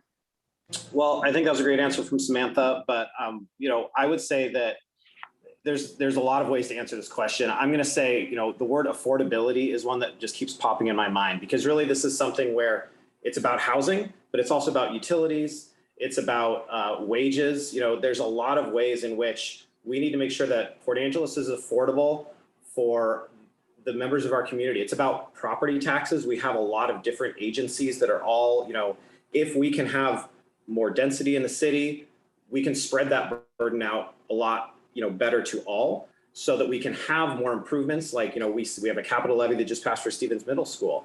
That's going to be a large improvement. We have property taxes that are going to the William Shore Memorial Pool that just opened a beautiful new pool. That's a really improvement in our quality of life. The more citizens that we have in the city of Port Angeles that can help share the cost of all those things, the better it's going to be. And that's going to help us with all of those affordability issues in housing and utility rates and all those other areas. Which leads us to our next question, which is about housing shortage. And Mike French will answer this first. Given the lack of housing in the city for people of low and middle income, what are your plans to solve that shortage? And how does taxing vacation rentals play into that, or does it? So I would say in the city limits, I'm not interested really in regulating or taxing vacation rentals. In Clallam County as a whole, I think it's a very different issue because that's where most of the full home vacation rentals actually exist in unincorporated Clallam County. But in the city limits, and I would also say on the short-term rentals, really part of the issue is hotels. We need more hotel capacity. That's a supply demand issue, I think. But as far as housing in general, lowering the barriers for development and redevelopment of housing is something that's been an issue for me for the last 4 years. The city has a lot of control over that, and the city has a lot of ways that we can lobby the state to help us in that effort. And I would also just say partnerships with Clallam County on actual building new affordable housing projects, finding a nonprofit partner that can play into that, similar to what Jefferson County's been doing with OLICAP. They got a great, amazing state grant to help them with some permanent supportive housing, and that's something that I think should be in the future for Port Angeles as well. Samantha Rodahl, you have a minute to answer the same question.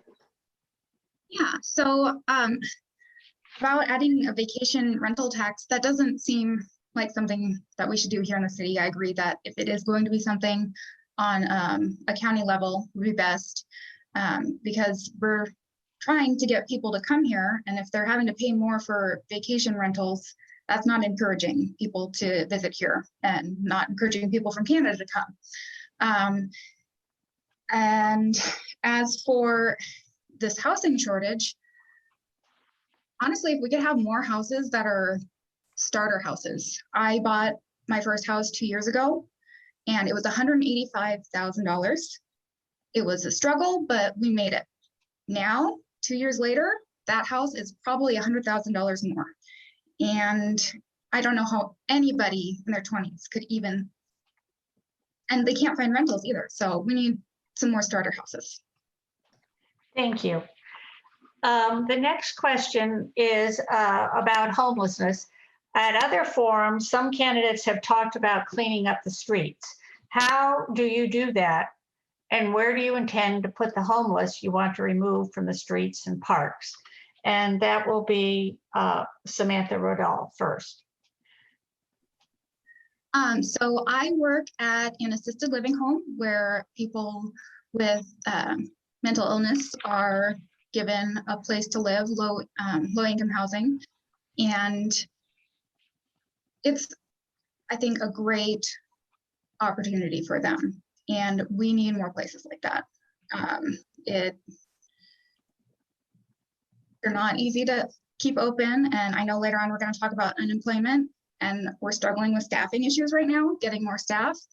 But somehow we need to make those places more available for people, because there's only 19 beds there, and that's not enough for everybody that needs it. Thank you. Mike French, the same question. Yeah, and there's only 44 permanent supportive housing beds in the entire county, and there's at least over 100 people that would qualify for them. So that's a really excellent point. I think, sorry, could you repeat the question? Sorry. Yes. At other forums, some candidates have talked about cleaning up the streets. How do you do that? And where do you intend to put the homeless you want to remove from the streets and parks? So number one, I would say moving someone from point A to point B isn't really going to do a lot unless point B is treatment or permanent housing. So, I think cleaning up the streets means different things to different people. Just recently, the Chamber of Commerce, organized the downtown cleanup. It was really positive. It wasn't about harassing anyone, moving anyone. It was about just cleaning up our streets. That's something that I think that, it helps business owners have, take pride back into their own little neighborhood. And, it inspired a lot of local business owners, some of my fellow business owners, to be out there and keeping it clean. And then the next week, the Chamber of Commerce sponsored a garden planting party. So that's something that I think we need to celebrate those successes when it comes to that. But like I said, with regard to homelessness, we have a really great rediscovery program that pairs social workers with our police officers that I think has been really positive in, assessing these issues. And what we found is that the need is just way greater than what we thought. But I think, again, moving someone from point A to point B only helps if point B is treatment and permanent housing. The next question is also for you, Mike French, and it's about unemployment. Besides unemployment benefits, what do you view as the primary reasons for current labor shortage? And what options are within the City Council's job description to help address barriers to full employment? So, I live this problem as a downtown business owner. And, I think generally speaking, this is a pipeline issue. Just like with a lot of the other issues with lumber prices and everything, there's just a lot of demand and the supply in many cases was shrunk or was steady. Like I think another candidate pointed out that, some people chose and went off to do different jobs. So from a business owner's perspective, I think the business owners that are going to successfully get through this are the ones that are going to invest in training, that are going to invest in higher wages, that are really going to invest in their workforce and developing it and retaining it. From the City Council perspective, I think that, working with the Chamber of Commerce is going to be important, but I think generally speaking, this is a private sector issue where, it's a pipeline thing I think we're going to get through it, as I will reopen my business and in 2 months, we're having to retrain and staff up something that we probably would have done 4 months ago and it would have, spread out quite a bit. So it's going to take some time to get through it. Samantha Rodahl, the same question. Yeah, so trying to pinpoint exactly what the issue is and why this is happening. Part of it could be COVID. I know when I was looking for a job when I first moved here, it was very difficult for me to find one. And now there's so many jobs open. But also I think it's what is available. Because I have a bachelor's degree and finding something that is, I know my degree specific, but finding something that's related to my degree just didn't happen. And just having a variety, I don't know, there's just not maybe a variety that we have. Anyways, I just, yeah, I don't think that City Council can get too involved. We already have a state minimum wage that is increasing. So hopefully that will help. And then having just benefits for employees in the private sector. Thank you. Samantha Rodahl, you'll be the first one to answer the next question, which is about our relationship with the tribes. Port Angeles is built on top of tribal lands, including burial grounds, as recently evidenced on the waterfront trail near Morris Creek. What could we as a city do to improve equity, inclusion, and representation with tribal communities? Yeah, I have an example that I would like to bring up. So down on the waterfront, there's an American flag and then there's a Spanish flag. And I was wondering, why is there a Spanish flag? What is it, Juan de Fuca? What is it? And I found out that it has to do with people that settled here. And they have representation for settling here in native land, but no Native American flag is flying to represent them, even though they lived here first and they still live here. So I think that there's little things like that that we need to change. We need to be more aware of the little things that are honestly racist. And we can change those things as City Council. Add another flag, take down Spanish flag, something like that will really help. And just working with the tribal government more. Thank you. Mike French, the same question. So, I think, I don't think I could ever give a better answer than LaTrisha Suggs earlier in today's forum. But I would say that, this past council, in our strategic plan, we said one of the main things we want to focus on for the next few years is prioritizing our focus on high performing relationships and partnerships. And that absolutely includes, the lower Elwha Clallam tribe, making sure they have representation as often as possible on our boards and committees. For 3 or 4 years ago, the city council, I think it was 3 years ago, sold some land back to them downtown so that, they have since done an environmental cleanup and are ideally planning to build a hotel. That's continuing to have those kind of economic partnerships as well as, government to government relationships, I think is really incredibly crucial and to restoring those relationships. Mike French, this will be the last question, and you will go first on this. It's about commercial development. How can we change the municipal code and/or our physical infrastructure to encourage useful commercial development in all Port Angeles neighborhoods, not just downtown and along the traditional retail corridors? So city residents can get what they need without making lots of short trips by cars. So I live in a bedroom community on the west side where, the closest place for me to walk if I wanted to go to a restaurant or retail store is probably 20 minutes away at least. I think this starts with, not even the municipal code, it starts with our planning documents, our comprehensive plan, working with the planning commission on our future land use map to say, let's plan out to say, where could some small business set or commercial centers be in our, more residential neighborhoods. And I think that's something that can happen as we add density, as the city kind of grows naturally. But I definitely look at the C Street corridor as a corridor that has a lot of empty land, that has a lot of promise for, some development of, even, commercial and residential at the same time. I see, what the city has invested in infrastructure up Race Street is actually, I think, a real game changer for that corridor. Capturing the economic dollars of tourists traveling up to the park has always been a challenge for us because it's hard to get them to come all the way downtown. But if we develop Race Street, that's a way that I think we can, create a lot of economic activity on that street. Samantha Rodahl, would you answer the same question? Yeah. First of all, I would say make the codes simpler, make it easier to, like if you were new trying to start a business, government codes can be kind of confusing. So just make the process simpler. And then as for I think adding some more businesses on C Street, zoning for businesses would be a good idea. That's a little bit closer. I don't want to be controversial, but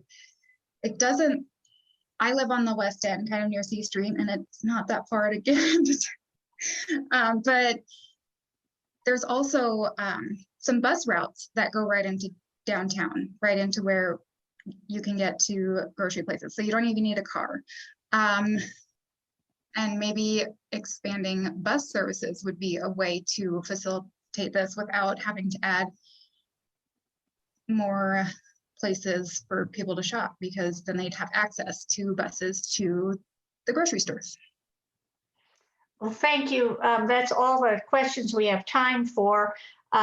You know that your 1 minute closing statement will be at the end of the forum with the other other candidates. So we appreciate you staying until the end of the forum. Thank you very much. Now we're going to hear from the 3 candidates for position number 2, Lindsey Schromen-Wawrin, Jason Thompson, and Jena Stamper. And our first opening statement will be from Lindsey Schromen-Wawrin, and you have 2 minutes for your opening statement. Thank you. Good evening. I'm Lindsey Schromen-Wawrin, running for re-election to City Council position 3. I think we just heard from position 2. I'm born and raised in Port Angeles. I returned to Port Angeles after undergrad at Oberlin College. After teaching science for 7 years, I attended Gonzaga Law School, became a lawyer, and returned home to Port Angeles again. I work professionally as a lawyer, redressing the relative power of the people, governments, and corporations. A lot of my work has been about how local governments can or can't protect people's rights, health, safety, and welfare. I'm able to assess the costs and benefits of policy design and the city's ability to take actions to improve all of our quality of life. As a candidate in 2017 and as a council member since 2018, I've worked hard to understand the complex causes and solutions around affordable housing and homelessness. I know how to help guide the city towards solutions that simultaneously improve our neighborhoods, provide quality housing for working families in Port Angeles, and humanely and fairly take care of people with disabilities who need supportive services in order to stay safely housed. The city is moving in that direction, both at the urban landscape planning level by making it possible to do more infill housing and complete streets designs, and also at the homelessness crisis response level, with our police department supporting the social worker program Rediscovery and our fire department supporting the community paramedicine program. Unfortunately, there are no silver bullet solutions, and this work takes time, but is far less expensive for everyone than my opponent's ostensible solution of locking up people experiencing homelessness. Some key issues addressing the city are the long-term financial sustainability for the city's general fund, supported infrastructure like streets, parks, and city buildings. And also we need to address the long-term financial sustainability for working families in Port Angeles. My primary goal in 2022 is to complete the municipal code update and form-based code transition. In particular, I want to make sure that we finish this project with the city able to easily make future improvements to our municipal code. Our community should be able to point out problems and suggest solutions and have the city able to respond in a reasonable timeline. Thank you. Thank you. Jena Stamper, you have 2 minutes for your opening statement. Oh, hello, hi. It's actually Jena Stamper. Jena, I'm sorry. That's okay. I'm quite used to it. My name's Jena Stamper, running for position 3. It's really nice of you guys to put on this forum, and we really appreciate opportunities to get together and discuss issues related to Port Angeles. I'm a Port Angeles local, been here my whole life. My husband and I grew up here. We went away to college and came back to open our wellness practice, which we have been in business since 2010. I am a licensed massage therapist, cranial sacral practitioner, and a nutritional therapy practitioner. And I also run our business. We are commercial and private property owners. We are landlords. And so being this well-rounded person and having all these experiences, I think makes me a very well-rounded candidate for city council. The main issue that I see in our city these days is public safety. I really applaud our local law enforcement and the efforts that they put forth every day. They never stopped during COVID. And our firefighters and our community paramedics, I think these are amazing programs that have come about. And I think they're doing a really great job on our streets to slowly help with the homeless issue and mental health issues that we are seeing in our streets. But along with the other cities on the West Coast, we are experiencing an increase in homelessness, an increase in drugs and crimes on our streets. And in my opinion, just like children, if you let them get away with the bad stuff, they will continue to do the bad stuff. So my primary goal for our first year in office is to support our local law enforcement, encourage more proactive policing. I think their presence on the streets is huge. And also to physically clean up our streets, our towns, our parking lots, so that it's something that we can be proud of once again, and that others, it will help attract others to build and to want to bring better paying jobs to our community. Thank you. Thank you. Jason Thompson, you have 2 minutes for your opening statement. Hey there, sound check. You can hear me? Just wanted to check there. So I definitely feel like we're doing some speed dating politics here. I do sure wish that city council could work at this pace. I understand that that's not always possible. I am a parent, a homeowner. I have 2 kids, 16 and 14 years old. One works for Lefties Baseball. One works at our family-owned business, Fogtown Coffee Bar. I'm the general manager of McCrory Carpet One. I also handle the commercial sales accounts in that. I work on the Wanifuka Arts Street Fair. I'm on the board there as a street fair coordinator. I work with the Hurricane Ridge Ski and Snowboard Club, have for many years. I'm also a retail sales professional, council member at my cooperative national level. Basically, I do trainings for to get sales professionals up on their feet. You had asked me about our key issues prior to this debate, and you know, my key issues, as spoken yesterday on KONP, definitely crime and addressing crime. First and foremost, in supporting our local law enforcement, that's the Sheriff's Department, PAPD included. Parks and Recreation improvements, supporting Corey Delicott out there, and curb appeal, Main Street curb appeal, housing, local affordable housing opportunities on many levels as we discover what affordable housing means. And my primary goal in my first year is to basically reestablish a connection with the city where they can trust the council members and the city staff, and reestablish a connection and lines of communication where the community feels rejuvenated, can take pride, rejuvenated morale, and just get excited about things again. We're coming out of the pandemic, and it's time to come out of the bunker. Thank you. Now we have 25 minutes for questions that were mailed to the league. All of you will have 1 minute to respond to each question.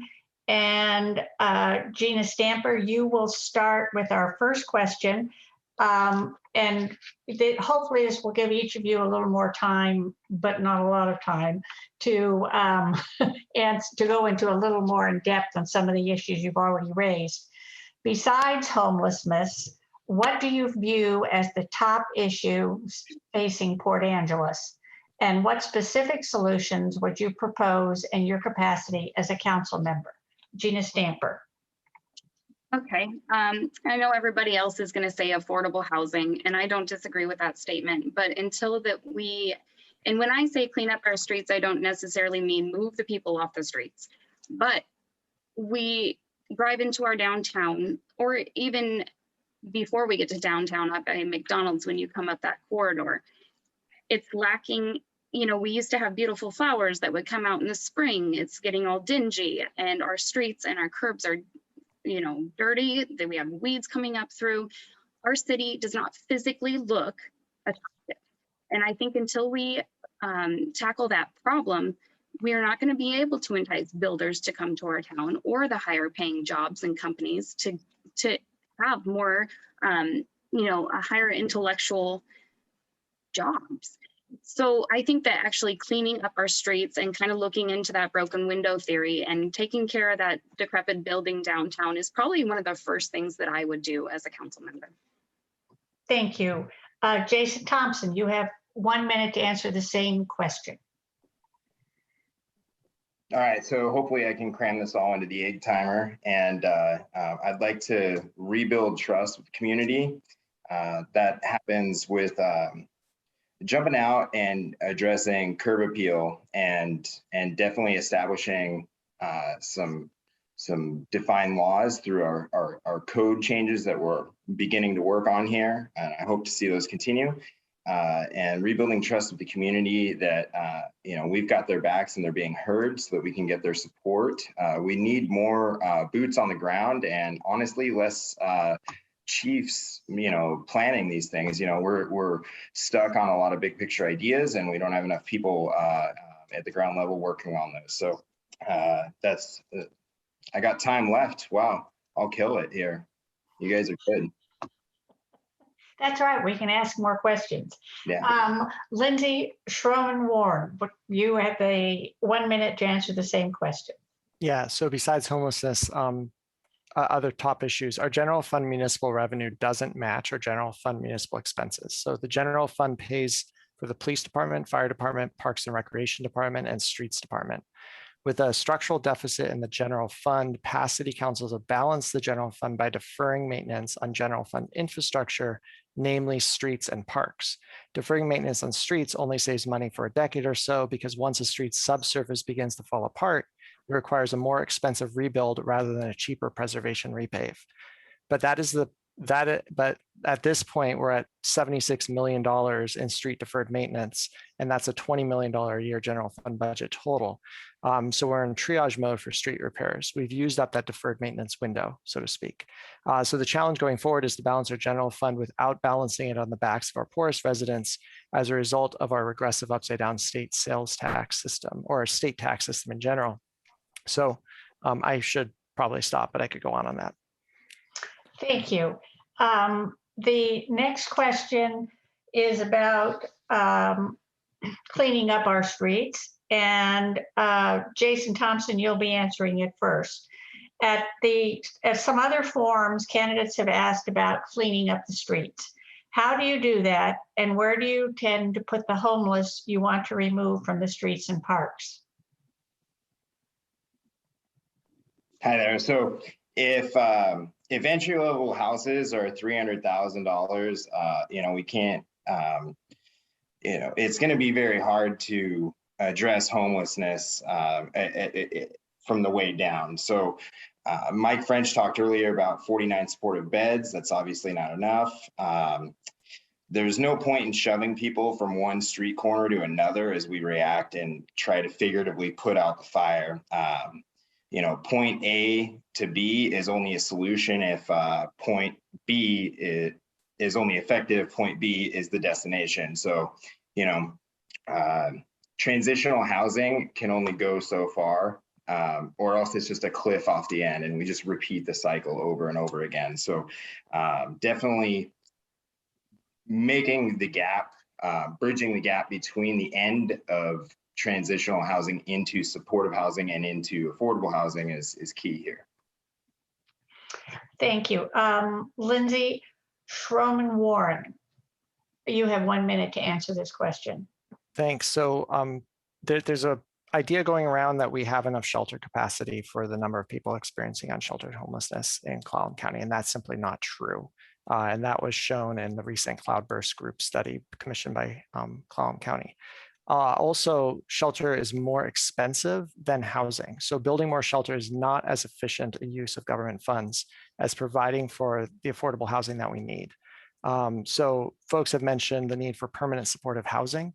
That's housing for people with serious behavioral health disabilities and other people who experience chronic homelessness, basically people with serious disabilities. And in terms of government expense, a year of permanent supportive housing costs the same as a month of jail or 3 days at the hospital emergency department. So I'm in favor of saving taxpayer money and improving life expectancy and quality of life for our most vulnerable neighbors by spending money where we should.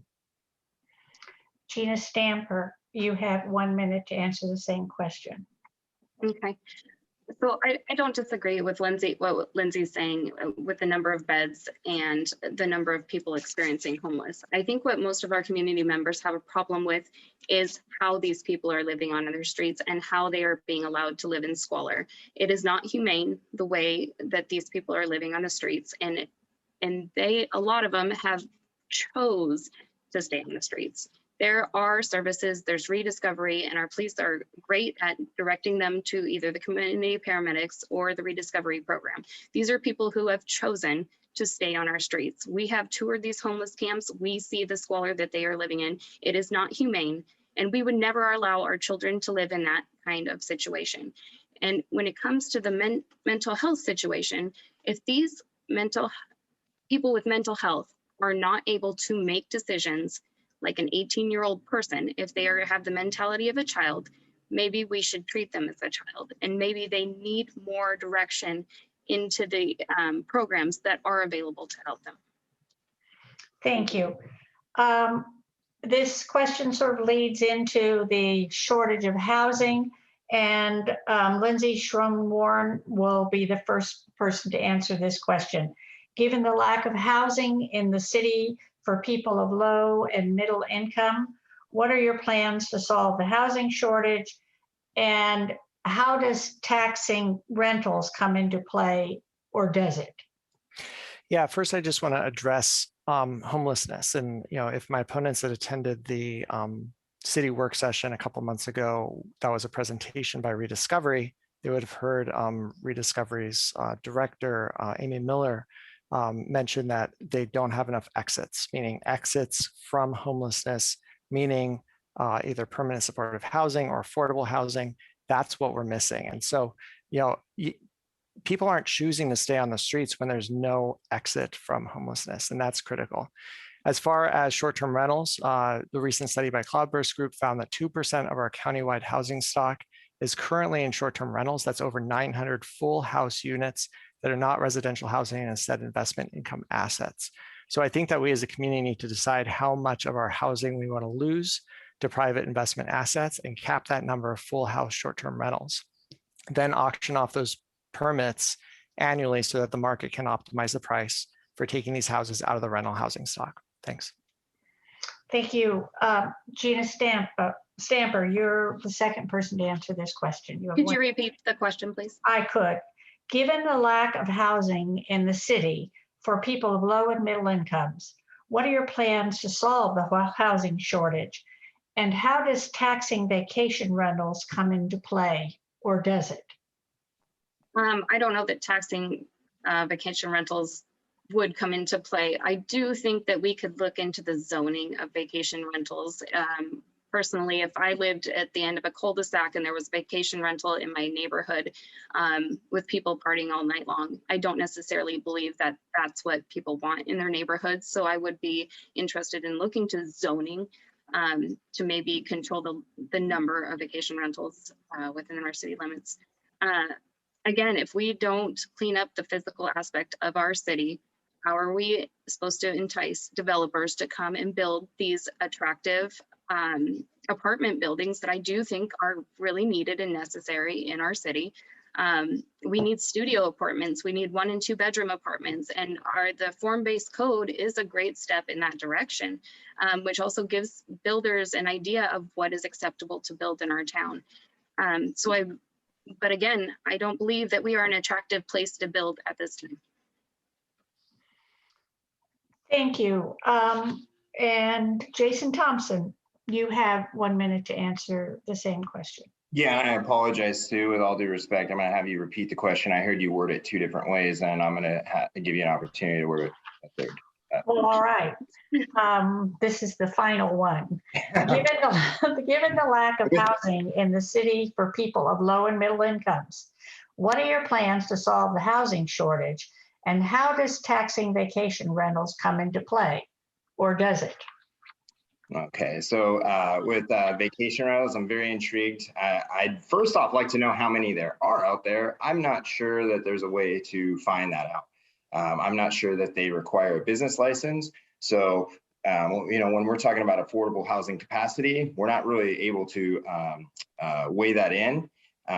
So I would definitely like to look at that, and I think that Port Angeles deserves to know what type of positives and potentially negative impacts that Airbnbs and VRBOs might have in certain districts, and definitely I do think that there should be some regulations on those that are not currently happening. But when you're making X amount of money a night, you'd definitely rather go that route than provide it to middle income family that can only pay $1,200 a month in rent. So those are the facts, and I feel that vacation rentals are impacting the housing industry. I just do, and we're a destination town. Thank you. For the fourth question, it's about our relationship with the tribes, and the first person to answer it will be Jena Stamper. Port Angeles is built on top of tribal lands, including burial grounds, and as recently evidenced on the waterfront trail near Morris Creek. What could we do? What could the city do to improve equity, inclusion, and representation with the tribal communities? Okay. Well, I think it's always important to take into consideration the tribe in any aspect of planning and projects within the city. Well, like Adam said, any kind of time that we're doing a project like the Dream Park or even the waterfront trail, there is always an opportunity to include the tribe with art or what am I trying to say? Landmarks of sorts. I really like seeing their the signs, street signs that have the language on them, and just incorporating more of that tribal culture throughout our whole city. And I like the idea of having tribal members on our committees and including them, because they're always going to have a different perspective. And I think it's always good to work government to government and get their input. Jason Thompson, you have 1 minute to answer the same question.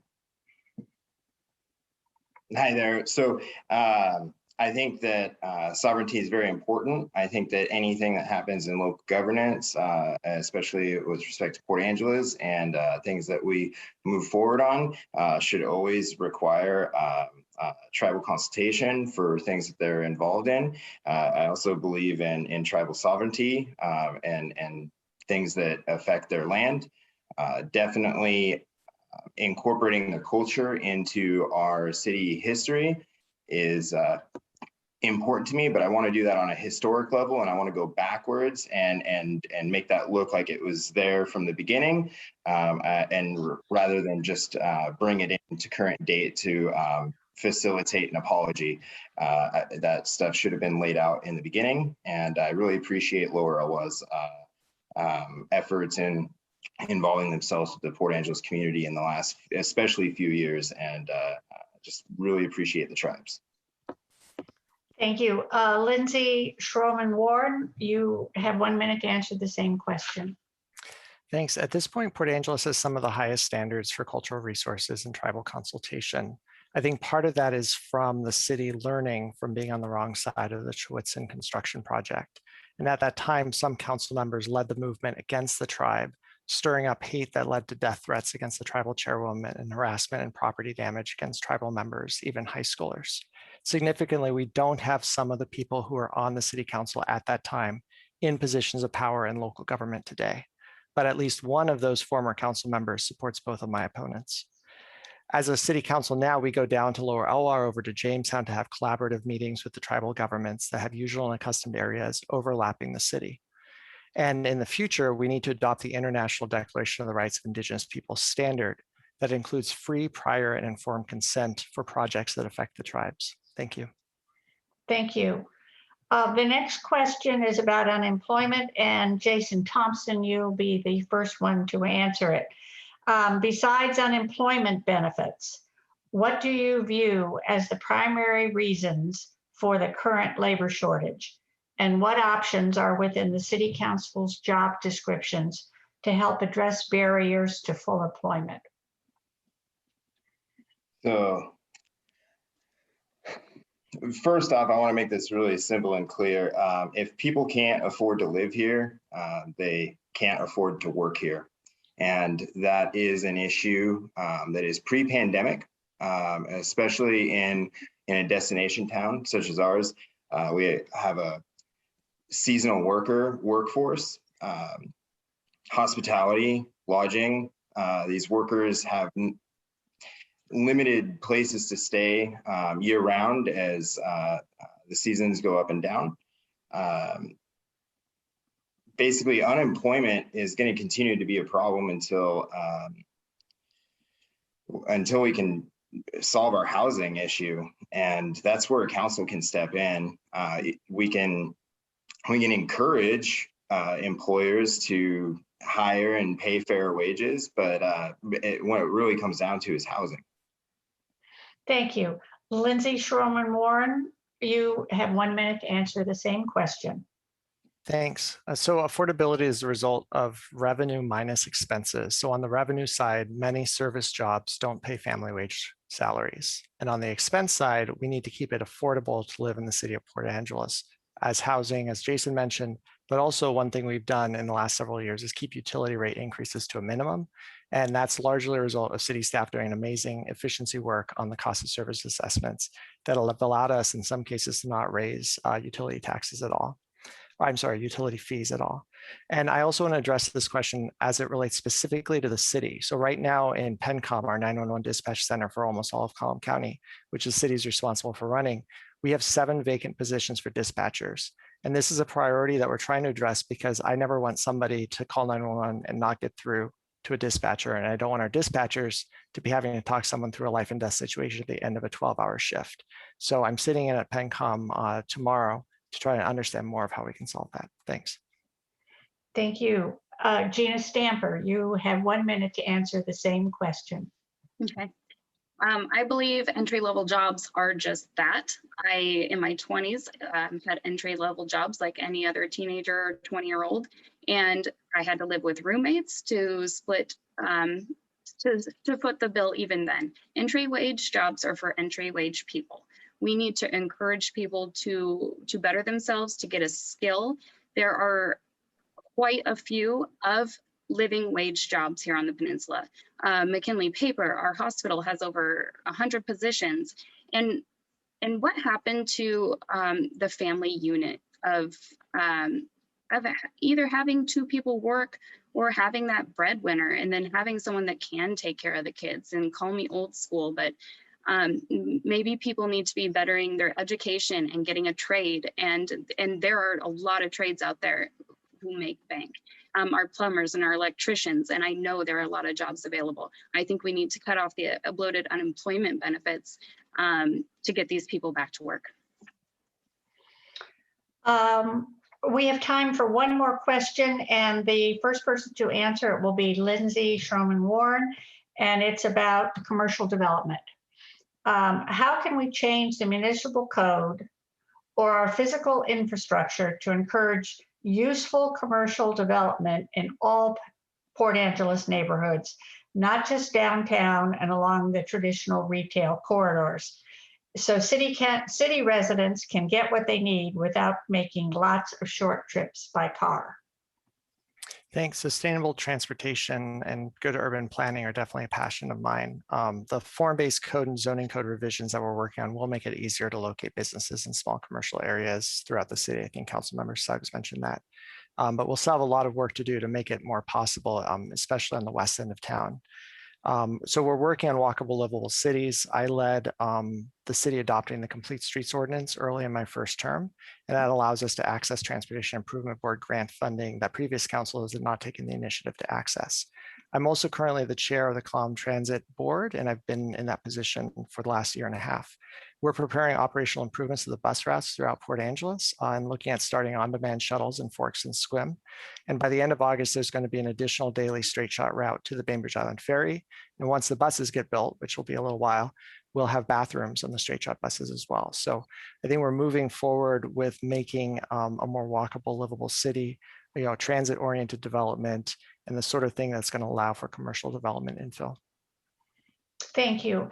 Jena Stamper, you have the same question and have 1 minute to answer it. Okay. Our C Street corridor is business coded, and I think that we just need to be encouraging people and lowering barriers for people to open up businesses in this area. I think we should partner with our colleges and our high school to incorporate an entrepreneurial program that hooks them up with the Chamber of Commerce and their coin program to help them with some seed money to help make these little businesses in these corridors that are already zoned for business. We used to have a lovely little store, Good to Go, where you could walk in that area of town. And there was a little store over there by Shane Park. I mean, this is years ago, but does anybody remember that store over there by Shane Park with the cigarette bubble gum? Okay, anyway, sorry. But there are opportunities in this town. We just need to find the people who are willing to go after it and get it done. Thank you. And Jason Thompson, the same question. You have 1 minute. That store was Westside Grocery. Yeah. Westside Grocery. I used to buy all that little candy. So form-based code. I love what the maker study is doing. You're going to hear maybe a broken clock here. I just really appreciate the work the city is doing on that. I would like to see potentially a trolley connected to a couple parking lots that are potentially being built in the future downtown, especially out in front of the Field Hall Arts Center, if you're familiar with the condominiums that are being built there, but the city's already planned for some public parking there when that's completed. I would like to see a trolley connected for people that can't find parking downtown when the downtown does explode, and I really do believe it will. So let's get excited about that. I feel that there's a lot of opportunity for commercial building space on the west end, especially down closer to Angelo's Millworks. There's some great land there, and I encourage any developers to come into town and try us out. The city's about to change. Thank you. I'm so sorry that this is all the time that we have for questions, because the questions are wonderful and the answers. So I want to remind you that you have the opportunity to give a 1-minute closing statement at the end of this forum. And thank you very much for your answers. So we're going to go on to hear the two of the three candidates for position number 4. John Bruce, Kate Dexter, and John Procter. Kate Dexter and John Procter are here tonight. John Bruce did not respond to our invitation. And in fact, we've heard that he has withdrawn his candidacy, but we don't know that for sure. So Kate Dexter, you have 2 minutes for your opening statement. All right, thank you. Good evening. My name is Kate Dexter, and I have been a resident of Port Angeles for 11 years. I'm a single mom of 2 kids who attend Port Angeles public schools. I have a BA in history, also live under the flight path, and public service, and a master's degree in public administration. I enjoy working in the nursing department at Peninsula College and have for the last 3 years. I have almost 4 years of experience on city council and have served as deputy mayor and am currently serving as mayor. Port Angeles is one of the best places to live, work, and play, and we, like every city, have work to do. We know that chronic homelessness is growing at a significant rate across the state. Working on solutions is a primary issue for many of our community members, including the city council, and especially those who are currently homeless.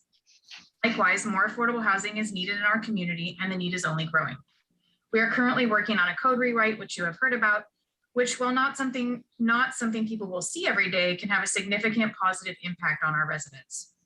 We need to continue to prioritize infrastructure improvement and resilience as we move into the future, with projects like exploring the opportunity to use groundwater when the LWA runs low. Building our capacity at City Hall and continuing to build solid and strong relationships with community partners will also allow both council and staff to better serve our community. My primary goal for 2022 is to see the municipal code update completed. Many of our other goals are impacted by our code and changes we may make to it. Appropriate and smart changes to the code can help continue to reduce regulatory barriers and costs for new housing, which moves us closer to the goal of safe and affordable housing for all of our residents. One thing that I hear consistently from community leaders and citizens is that they appreciate my professionalism in facilitating meetings and making sure that everyone has a chance to be heard. I'm proud of the work that I have done representing the city of Port Angeles as a council member, and I hope to continue that work. Thank you. John Procter, you have 2 minutes to give us your opening statement. Thank you. Again, my name is John Procter, running for Port Angeles City Council, position number 4. As a practicing veterinarian, I dealt with the public during my 34 years in private practice. Owning a business, I am well versed in looking at financial income and expenditures. At one time, I was elected to a 16-member board of a nonprofit organization which had large income and expenditures. I was elected to be secretary treasurer for that organization and remained in that office until I resigned. Locally, I'm past president for our nonprofit organization, the Olympic Peninsula Fly Fishers.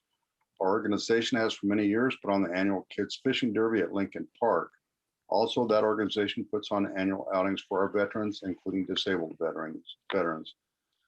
One primary qualification that I have is that I appear to be the only one willing to take aggressive actions to clean our streets of vagrants and drug users. Our current city council lacks the will to address this issue head on. The council points to their solution as rediscovery and paramedicine, and in the meantime, our community watches the problem continue to grow and worsen. Key issues confronting the office: again, we need to clean up our streets. We need to make our city such that it's cleaner and safer for our community. People are feeling desperate for actions to be taken. We must present our city as if it were being presented for a job interview. It is actually appraised by tourists who come here and potential investors, whether they are considering retiring here or investing in a business. City finances is a problem. Homelessness is a problem. Cleaning up and maintaining our parks is a problem. My primary goal would be to address the vagrants and drug users who conduct their illegal businesses on our streets. If they are allowed to continue to do so as they presently do, then our community will ultimately be destroyed, as demonstrated by parts of Seattle and Portland. Thank you. Thank you. And now we have time for questions and answers. You will each have 1 minute to respond to each question. the first question is, and they're not in the same order that they were done previously, and we're having trouble getting all of the questions in. So your first question, which will be to John Procter, is what can Port Angeles City Council do to encourage individuals who are vaccine hesitant to get their shots? Well, I think that's really a problem of our best dealt with by our governor and our health departments. Personally, myself, I'm old enough to have experienced polio and smallpox vaccinations, which virtually eliminated those diseases. As a veterinary practitioner, I encountered diseases of suffering and dying animals that could have been well prevented through available good vaccines. And I can only testify to that on my own experience. It's a difficult proposition. We have members of our own family, which I cannot convince to get their vaccinations. So I just have to say we have to follow the recommendations of our government, our health department, and our governor. Thank you. Kate Dexter, you have 1 minute to answer the same question. Thank you. City Council's primary responsibility is the health, safety, and welfare of the residents of the city of Port Angeles. However, much of the COVID-19 response appropriately has taken place through the Clallam County Department of Health and Human Services. The city has worked to amplify the messages from public health and provided a fair amount of support for the mass vaccination clinics to get us to the point where we are now. Because we know that many residents still have concerns about the vaccine, I think the best thing we can do at this point is to encourage people to discuss vaccinations with their healthcare provider and take advantage of the opportunity to get vaccinated after a discussion with their healthcare provider to potentially, quell their concerns about it. And I'll just stop there.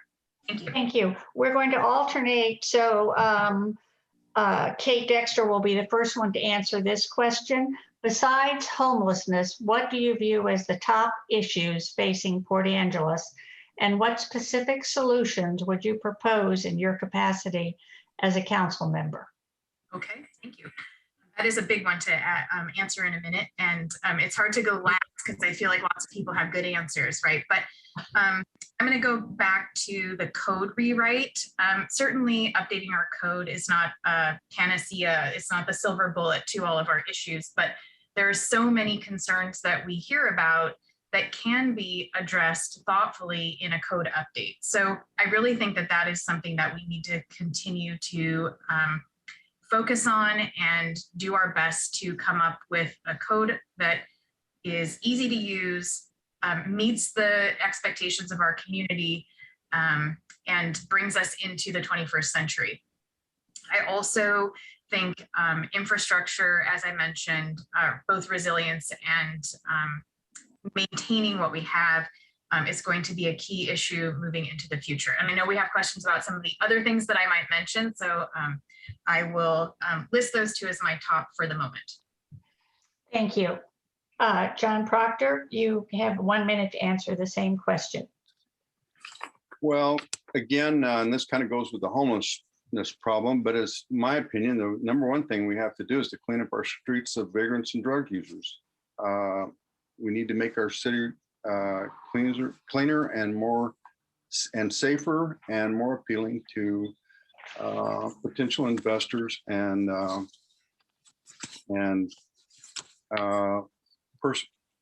possible retirees. City finances, talking to Nathan West, evidently our city pays $4 million in interest on loans from years past. We need to address our expenses, and hopefully that can be done with government funding. Our federal government is printing money as fast as the machines will print, and they're throwing it out there as fast as the mail will send it. So hopefully they'll throw some our way. And another thing is our parks, and I would hope that we could acquire some of that money to be applied to maintaining our parks. Actually, that's the next question, which you're going to answer first, John Procter. It's about, at other forums, candidates have talked about cleaning up the streets. And how do you do that? And where do you intend to put the homeless you want to remove from the streets and parks? Well, I have my theory is that as we're going to have to do as a community, one person will not be a heard voice. Maybe two people won't be a heard voice, but we have to offer those individuals opportunity for treatment, and if they refuse, then we have to proceed with other alternatives. I suspect that most of those people have been in or offered housing at one time or another with the option that they had to give up their habits, their drugs or alcohol or whatever, and they choose to be on the streets as opposed to giving up those habits. So then if they're going to remain there, then we have to turn it over to the police and let them do their work. And I could go on and on. I think we have to examine other communities, and they have offered up solutions that seem to be working, and we need to go find out what else is going on out there. I could talk for quite a while on that too, by the way. I think that all of the candidates could. Thank you very much. Kate Dexter, you have 1 minute to answer the same question. Thank you. The first thing I want to say is that the nature of that question in and of itself, I understand where people are coming from. They're asking the candidates what they mean by that. And hearing it just really rubs me the wrong way. People are not garbage. They're humans and they're part of our community. And I think it's really, really important for us to remember that as we talk about how we find permanent solutions to issues like chronic homelessness. I also think it's just important to quickly mention that clearly our housing market is showing us that, and our tourism, which is booming right now, and maybe even as high as it was in 2019, people are still coming. That being said, I think we need to continue to, as a city council, the role we can play is continue to partner with our organizations, continue to advocate at the state and federal level for support, and start with housing options that provide services for people so they can maintain that housing. Thank you. And Kate Dexter, you will be the first one to answer the next question, which is about housing. Given the lack of housing in the city for people of low and affordable and middle incomes, what are your plans to solve the housing shortage? And how does taxing vacation rentals come into play, or does it? Thank you. I'll tackle the vacation rental issue first. Taxing is probably not the issue that the way I would approach looking at vacation rentals. It is something we've talked about with the code update. I don't need to keep bringing that up, but it is something that that could see some form of regulation, et cetera, in our code. Vacation rentals are already not allowed in a number of zones, but we don't really have an enforcement issue, and that's a whole nother question, or answer rather. We also have done a lot on council to remove barriers to building affordable housing. We passed a multifamily housing tax exemption. We also, many people in this forum may remember voting hopefully for, it passed the 0.1% sales tax match from the state to help build up a fund to help us fund affordable housing projects. And as we continue the code update, we can continue to chip away at those barriers. Thank you. John Procter, you have the same question. Perhaps I oversimplify this. However, I feel there's only one solution, one fast solution, or the fastest solution. There's no easy solution, would be to build apartment complexes. Then you have to determine, are we going to build them downtown, close to police and fire protection, or available services such as grocery stores or whatever, where existing utilities are already there? Or do you move out to the perimeter of the city and try and annex property to build apartment complexes out there? The problem there is, can the city afford to put in utilities to to take care of those apartment complexes. But to me, that's the fastest. And we need to build apartment complexes not only to accommodate low income individuals, but also people who are coming here for jobs. People are coming to work in the healthcare system, nurses, doctors, whatever. They need some kind of immediate housing. Thank you. Thank you. And John Procter, you will have the opportunity to answer the next question, which relates somewhat to what you were talking about commercial development. How can we change the municipal code and/or our physical infrastructure to encourage useful commercial development in all Port Angeles neighborhoods, not just downtown and along the traditional retail corridors, so city residents can get what they need without making a lot of trips, short trips by cars? Well, as mentioned earlier, I agree with it. Our transit system is a great thing, and it could be perhaps improved and expanded. And I think a lot of people would use it. Investors, we need more investors. I know two individuals right now who would likely invest in our community, but not with the vagrants and drug users on the streets. We still have to clean up our streets, whether it be for our enjoyment or people who come here and are passing through.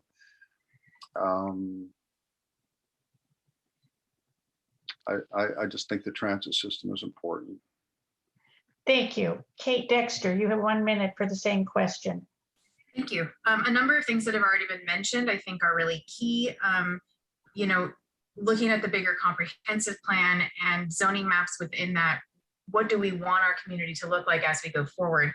And I certainly appreciate being down the alley from a small grocery store in my neighborhood. It has saved my dinner more than once. So I think this is a really valid and important conversation to be having, and one that we are having.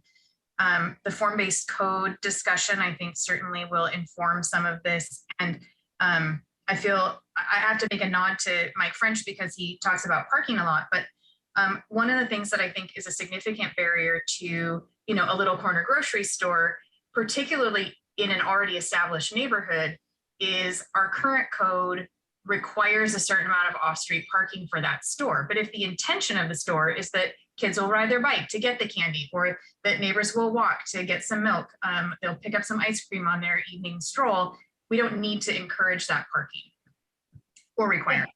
Thank you. Kate Dexter, you are the person to answer first the next question, which is about our relationship with tribes. Port Angeles is built on top of tribal lands, including burial grounds, as recently evidenced on the waterfront trail near Morse Creek. What could we as a city do to improve equity, inclusion, and representation with tribal communities? I think that's a really wonderful question. I want to echo an answer I've heard already, which is that I think our city as a government does a really amazing job and has a very high level of respect for cultural resources around tribal burial grounds in particular.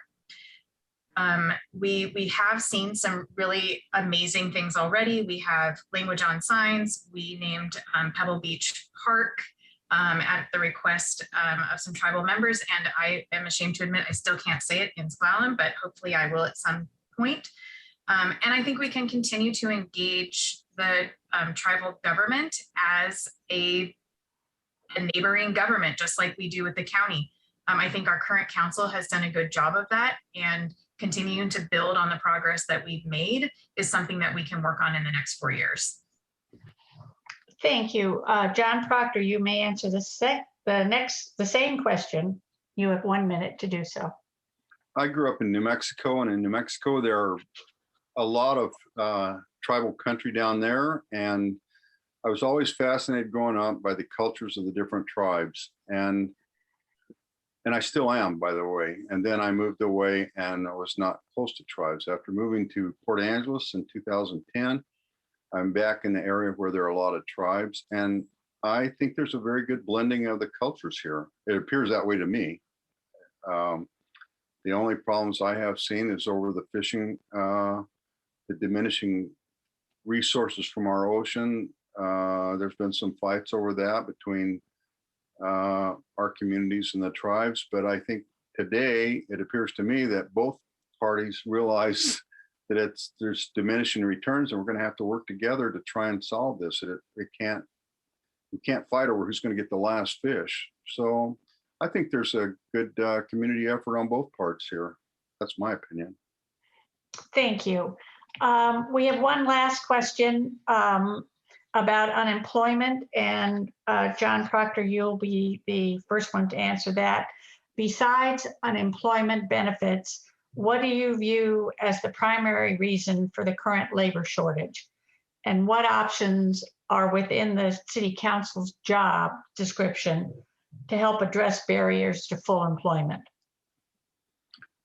For whatever reason, I think young people today feel entitled to higher wages. I don't understand it, being somebody who always took any job that come down the track. I don't understand it. For my own 3 boys, I encourage them to acquire a trade that was in demand, whether it be going to a trade school or be going to college, whatever. They needed a usable trade, and thank God all 3 of them did it. And that's what I would encourage people to do today. I don't know how some of these people survive without taking a minimum wage job or 2 or 3 minimum wage jobs, but they were never meant to be a living wage. I'll say one last thing. Twice in my younger days, I had to move from towns that I was happy living in because I simply could not make a living in those towns. I had to move to a place I could make a better living wage. Thank you. Kate Dexter, you have 1 minute to answer the same question. Thank you so much. I think one of the issues that was raised already that council definitely has an ability to help inform, as evidenced by our previous answers, is working on getting more affordable housing here so that the cost of living can go back down. We've certainly seen a significant increase in cost of living in the last few years, but I don't think employment wages have kept up with that. I also think that childcare is a significant burden that has been mentioned also this evening. And while I don't think the city is no longer in the business of childcare, we have been able to provide partnerships with other organizations who provide childcare. And certainly we can continue to advocate for our community in order to see the kind of legislation that we have seen both at the federal and state level to help encourage and support childcare options in our community. Thank you, and that's all the time that we have for questions. And now we're going to have closing statements from all 10 of the candidates for Port Angeles City Council. We will give each a 1 minute for a closing statement, which will be in the reverse order from the opening statement. So John Procter is going to begin. Thank you. I'm John Procter. I'm a retired veterinarian running for City Council, position number 4. Our current City Council seems to be too distracted by state and national issues to deal with serious problems we have right here in our own city, like the vagrants and drug users who occupy our streets and sidewalks. I will be your voice for the families and businesses who want a cleaner and safer Port Angeles. I am John Procter. Thank you. Thank you. Kate Dexter, you have 1 minute for your closing statement. Thank you. First, I want to say thank you all so much for hosting this. I am just incredibly impressed by how well you've used this platform to manage the forum. It's been fun to participate. As we continue to emerge from the unprecedented crisis of the global pandemic, I think it is important to people to have experience, which I have, and I also have relationships that are valuable in our continued recovery. One of the most important things I have learned in my 4 years working in city government is that I cannot accomplish anything alone. Getting things done means working with others, from staff to council, partner organizations, and most importantly, the people of Port Angeles. Everything we do as elected officials requires others. even and perhaps most especially getting elected in the first place. So today I ask you to join me in continuing the good work we are doing and by re-electing me to the Port Angeles City Council. Thank you very much. Thank you.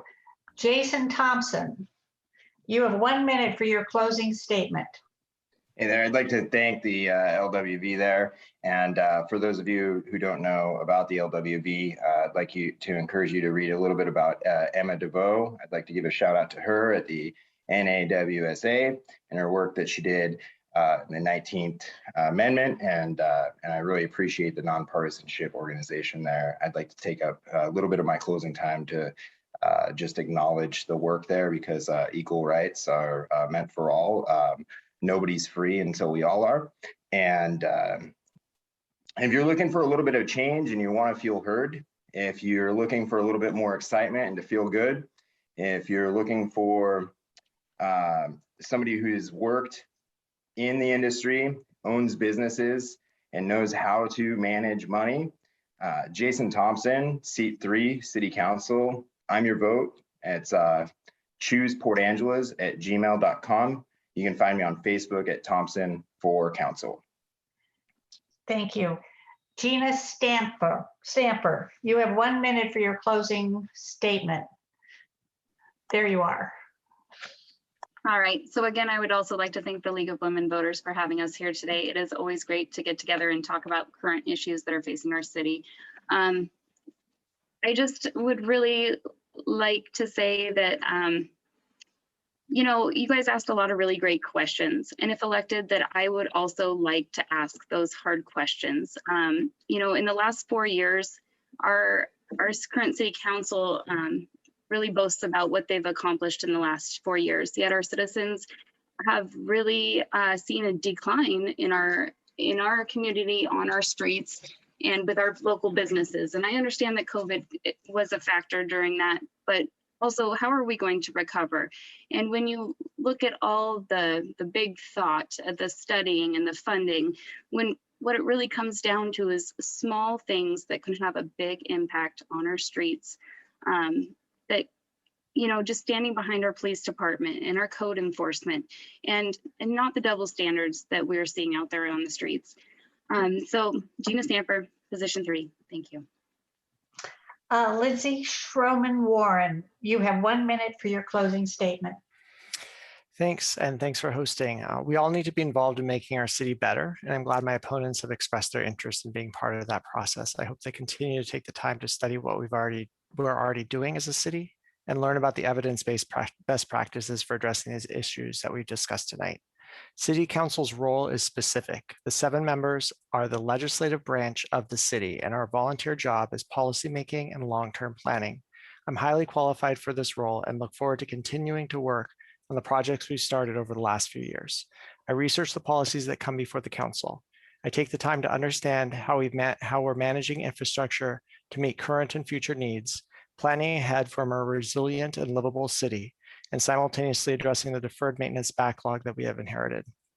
I help community members bring their ideas to the city. I'm not afraid to speak up when our plans are not sustainable for future generations of Port Angeles residents. I'm Lindsey Schromen-Wawrin. I'd be honored to receive your vote on the primary election and again in the fall for the November general election. Thank you.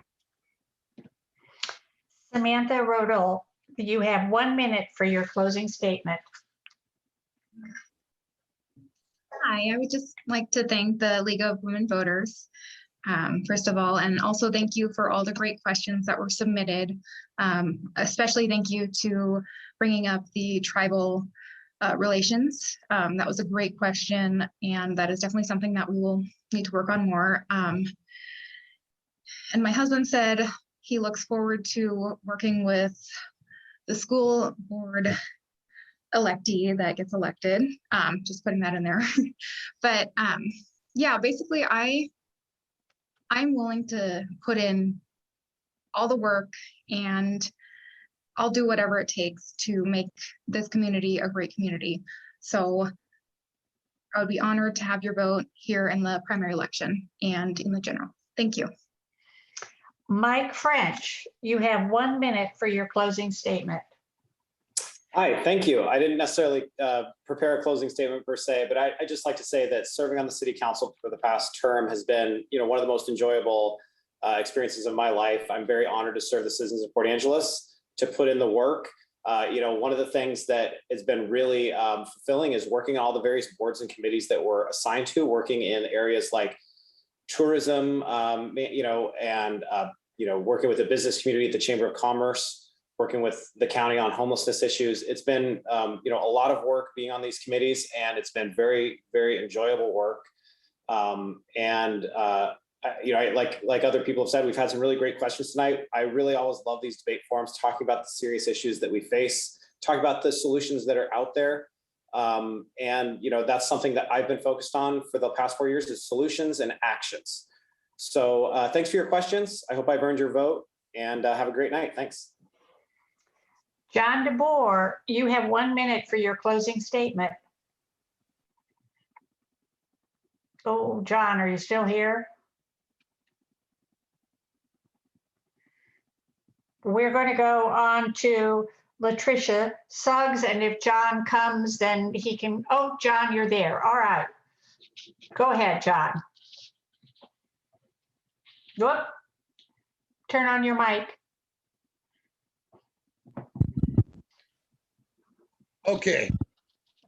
Yesterday, I was at the homeless task force meeting. It's quarterly, and I listened to the rain cloud presentation. It cost the county $50,000 to hear what I've been saying for years and what you can see with your own eyes. There is an anti-incumbent sentiment out there, and whether I'm elected or not, that sentiment is justified. And we need to start awarding contracts based on contractor performance, and not on grant writing, and not on having people that are serving on the county commissioners or the city council that are also on the board of directors of these nonprofits that are contractors, because it's a conflict of interest and it's working very badly. They believe very much in these permanent supportive housing. And 2 years ago, it was every time you open the newspaper, it was murder, mayhem, arson, and drug sweeps and permanent supportive housing. And yet I live down the street from the Arlene Engel home, and it's flawless. It's a great neighbor to have there. It depends on the contractor and not the doctrine that they go by. And I think that's my minute. LaTrisha Suggs, you have 1 minute for your closing statement. Thank you to this organization to host this forum. Kate said it best. You guys have done a really great job at presenting the forum and moderating it. I appreciate that. I guess I'm going to say that there's a lot of things I kind of disagree with some of the ones that are running against us. I think our city, I've been on council for, I'm filling a 2-year role, and I think the city council has done a great job at looking at changes where we need to make changes. They were changes that needed years ago, like the code updates, bringing back code enforcement. But, we've seen there are investments that are happening in our community. We have the Annie Shores, we have the Field Arts Hall Center, we have the swimming pool. We have investments, and even, during the ODT conversation, there was the discussion about 200,000 people annually visiting downtown, and over $2 million worth of dollars spent in our local community. And we have the National Park Service. We have a wonderful community, and we need to celebrate what our successes are, and then we need to just improve on where we can find more successes within our community. Please, I do ask for your support in the coming primary and general election. Thank you. Adam Garcia, you have 1 minute for your closing statement. Yeah, in closing, I just wanted to thank the League of Women Voters for the opportunity to speak tonight and the wonderful questions that were asked. I take it very seriously, this obligation to represent our city and to hope that I can help Port Angeles prosper. a little more time focusing on the changes the people of our city actually want would go a long way. My name is Adam Garcia. I'm running for City Council Position 1, and I would be absolutely honored to have your vote in the upcoming elections. Thank you. Thank you, all of you candidates. And on behalf of the League of Women Voters, I want to thank all of you for running for office and for appearing here tonight. It's been a pleasure to have this Q&A with you. Thank you again to the North Olympic Library System for co-sponsoring this event. Please go to our website, lwvcla.org, for a link to our YouTube site where you can view this forum at your convenience. I wish you best wishes and a good night to you all. Thank you. Thanks, Sue.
All right, guys, I think we're going to go ahead and end the meeting. Thank you so much for being here. Unless anybody has any questions, and I'm not hearing any. Have a good evening. Thanks.